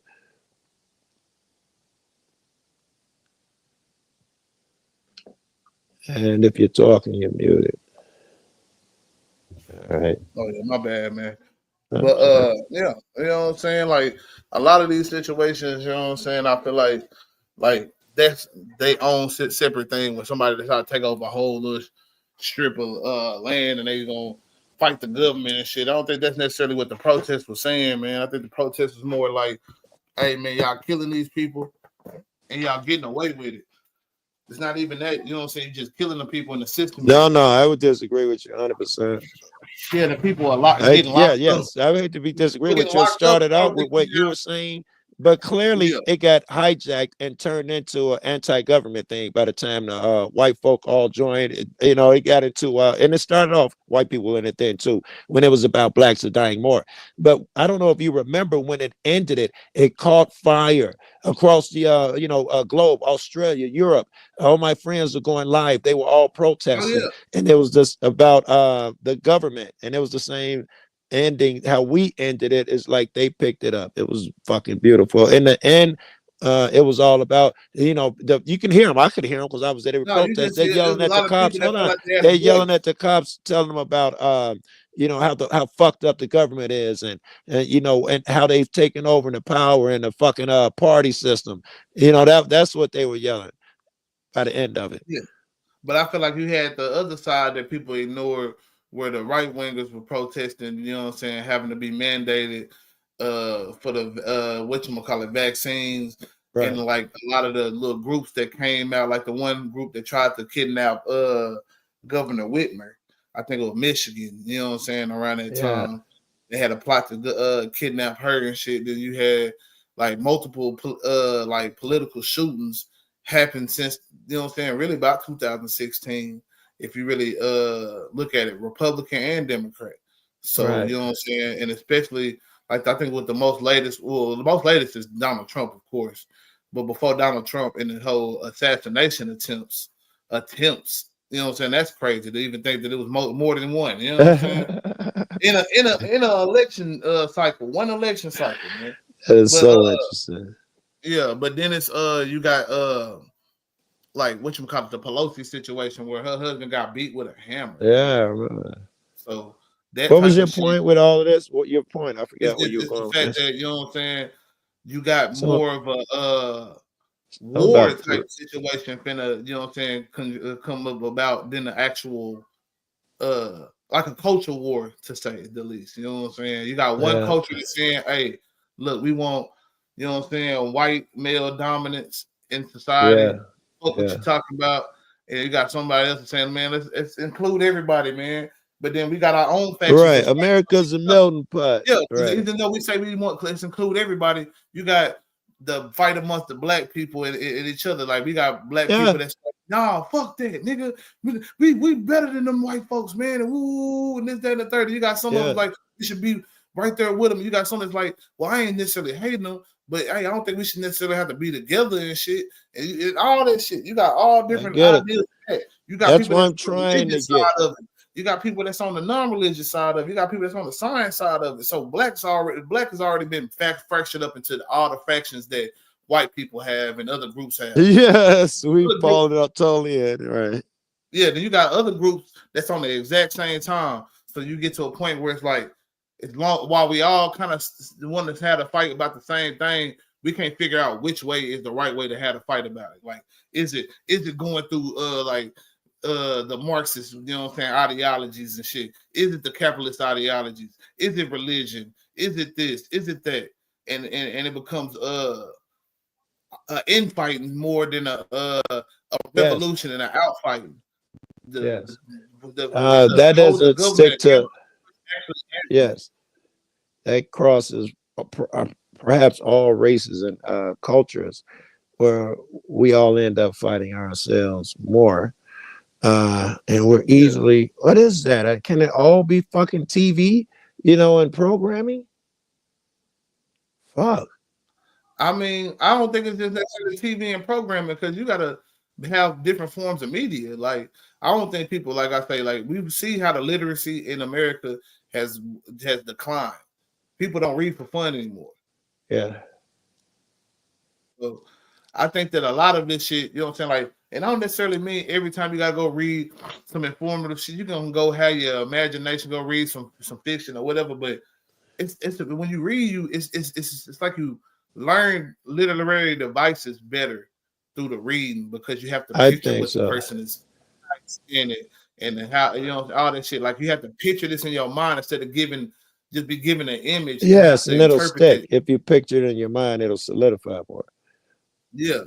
Yeah, You know I what I'm get saying? it. And that's how I think, you know what I'm saying, we get better at, like, learning the different ways in which people do and say certain things. You know what I'm Yeah. saying? And the fact that we don't, like, even get, like, the writers that are writing now. Yeah. I wonder, like, how writing feels like right now. Like, is there really any money in it? Like, or do people do it for the love Or of it? artists too, for that Like, matter. A lot of artists a lot of them are losing business too now. yeah, that's what I'm saying. Like, the art, and you can even say that for music industry and all, unless you, like, talk Yes. about music industry, marketing All and right. stuff like that in America. Because of course they do that. Hold on, Jay. You I know don't what I'm saying? know But if anybody I'm that's getting. not Hold on, Jay. Can you hear me? highly Jay? marketable, I'm getting highly a. mainstream, and you Hello, just hello. trying to get Yo, into yo, the yo. music game, it's like, damn, how do you know what I'm saying, navigate your sound versus, like,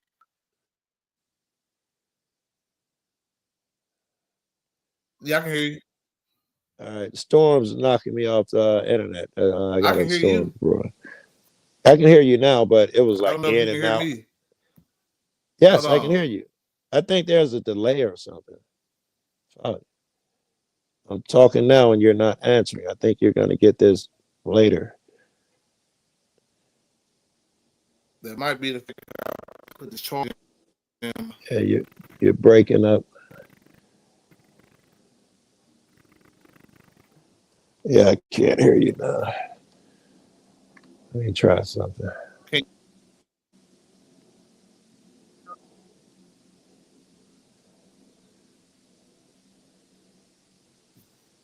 Oh, okay. Can you hear me now? Hello? Yo, yo. All right, this ain't working. Oh, damn. Wait, that was Jay's shit fucked up? All right, I thought it was my shit.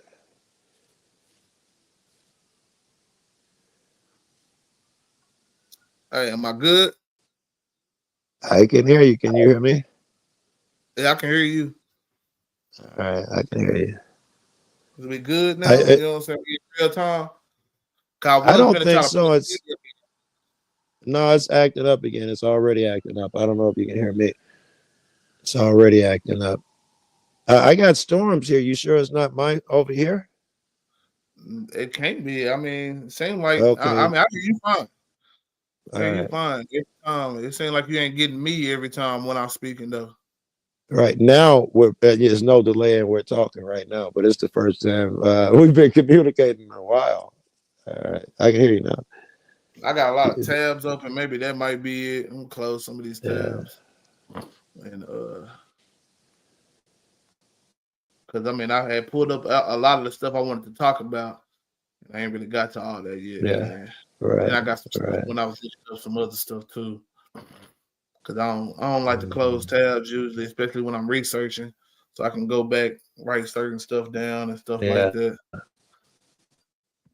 Yeah, I take a lot of pictures of shit, screenshots, because I'm using it on my phone, and that's how I get back and navigate to the tabs.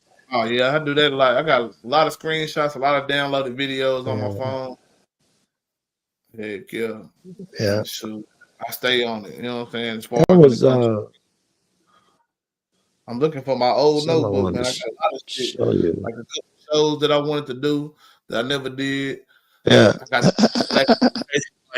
I still I started out with one part of my black exploitation like videos that I wanted to do. It's supposed to be 3 parts. I got that whole script written down in this purple notebook somewhere and I can't find.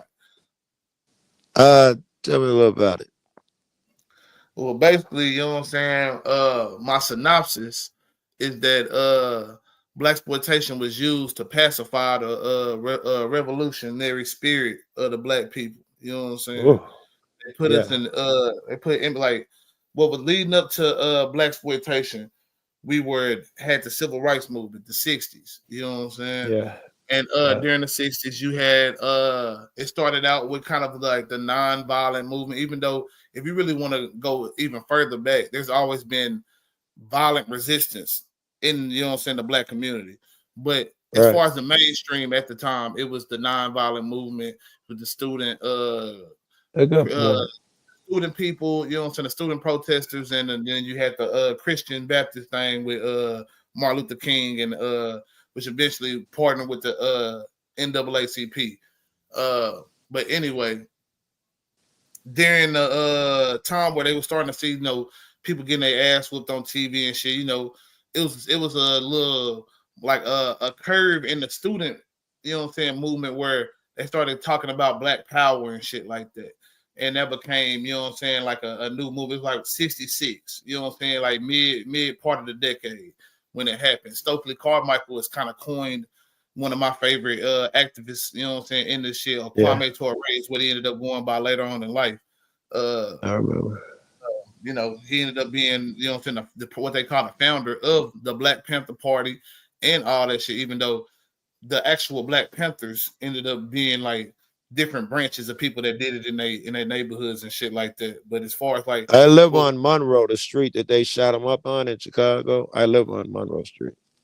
Oh, Fred, picture of Fred I got. Yeah, if you remember, they shot up the building and all that shit.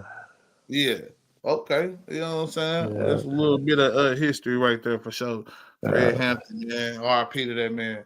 But you know, he was the chairman of the Chicago chapter and stuff in it. You look at Fred, what I liked about Fred, what he did a lot more than a lot of other people, he tried to build coalition. You know what I'm saying? Like he was trying to build a coalition where you had the whites people doing their thing, and you had the Mexican people doing their thing, and you had all different groups doing their thing.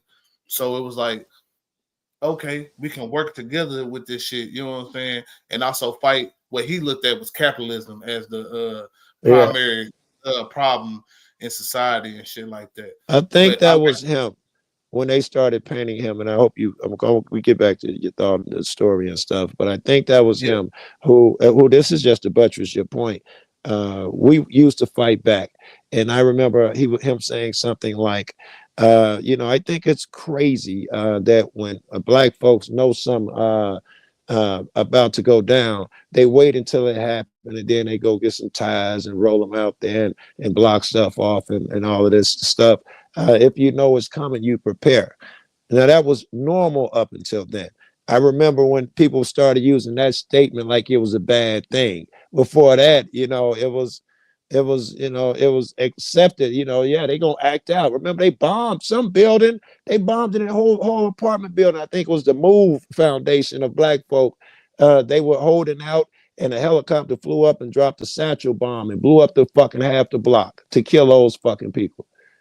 Yeah, I want to say that might have been Philadelphia, or that might have been Chicago. It wasn't Chicago?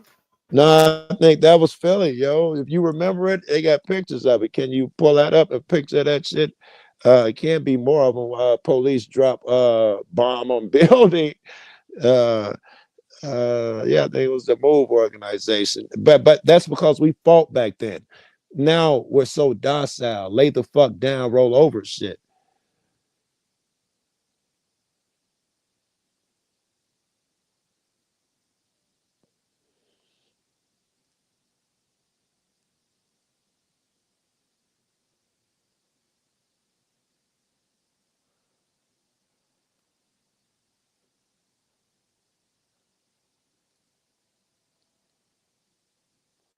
You're muted if you're talking, but yeah, I just unmute myself. But I'm not sure. It say Philly bomb in the 85. So yeah, I see MO. That's got to be it. Move. Yeah, find a video. Okay, well, yeah, let's see if we can find a video then. Yeah, the Move bombing. That's just crazy to think, but that's the way the mentality was. They were the man. Black folks was against them because they was shit, and they wonder why black people commit more crimes and got more problem with the police. Historically, nigga. And now, Yeah. I don't know. I ain't seeing a video. I don't even know where you're at, but if you were on YouTube, right, it'd be about 87 million of them, right? Oh, I don't know what you're on, so I can't. Wait. No, That might not even be. I'm Googling it right now. Okay. Hold on, let me, All right. You hit video. You went to the video part of it? I don't went to YouTube on Google. now. On Google, I was done saying you Googled could have hit video. All right. I went to video on Google, but it went to Oklahoma bombings, all different type Yeah, of bombings. yeah. And I know I told it's you on Google was YouTube. reliable just like literally like 20, 30 minutes ago. Yes, they're gonna send you where they want. All right, they're gonna dilute shit and hide and put other shit to the forefront. I thought that was so crazy. This was many years ago when I'd read that, you could pay them to get your shit pushed up higher on the search results. I was like, that's dishonest as fuck. I assume they still doing that. There is a small war underway on a street in Philadelphia tonight. There we go. Gunshots, thousands of rounds of bullets from the police. Police moved in with tear gas and water cannon. They wanted to kill our children. I had recommended to use an explosive entry device. The house shook. Smoke was coming in, so we knew they dropped the bomb on us. Police allowed the blaze That's insane. before calling in firefighters. I don't care what they said. There That's was no insane. justification for what they did. They done burn up 2 blocks. Explain that. I never imagined that the government would drop a bomb on a row house in Philadelphia. It's an embarrassment to the city of Philadelphia.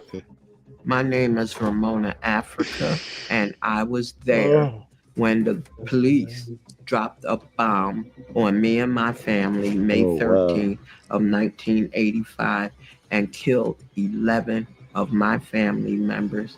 I was there.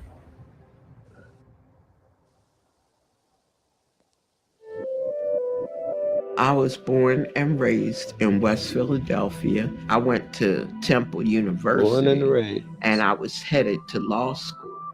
But after I met Move, I wanted to be a revolutionary. Move is a revolutionary organization founded by John Africa that believes in revolution, not in fighting and bloodshed, but true revolution. I joined Move in 1979. I was listening to what was happening with Move and could not believe that the cops were attacking Move the way they were. Until today, there was a house in Philadelphia filled with people who for years confounded everybody. They called themselves Move and never said what that meant. They tried to live in the city as if it were the forest, ignoring modern plumbing, trash collection, or rat control. They offended the neighbors first and then the city, which ordered them out last year. Today, the city went to move them. As firemen crawled forward with a water hose, shots rang out.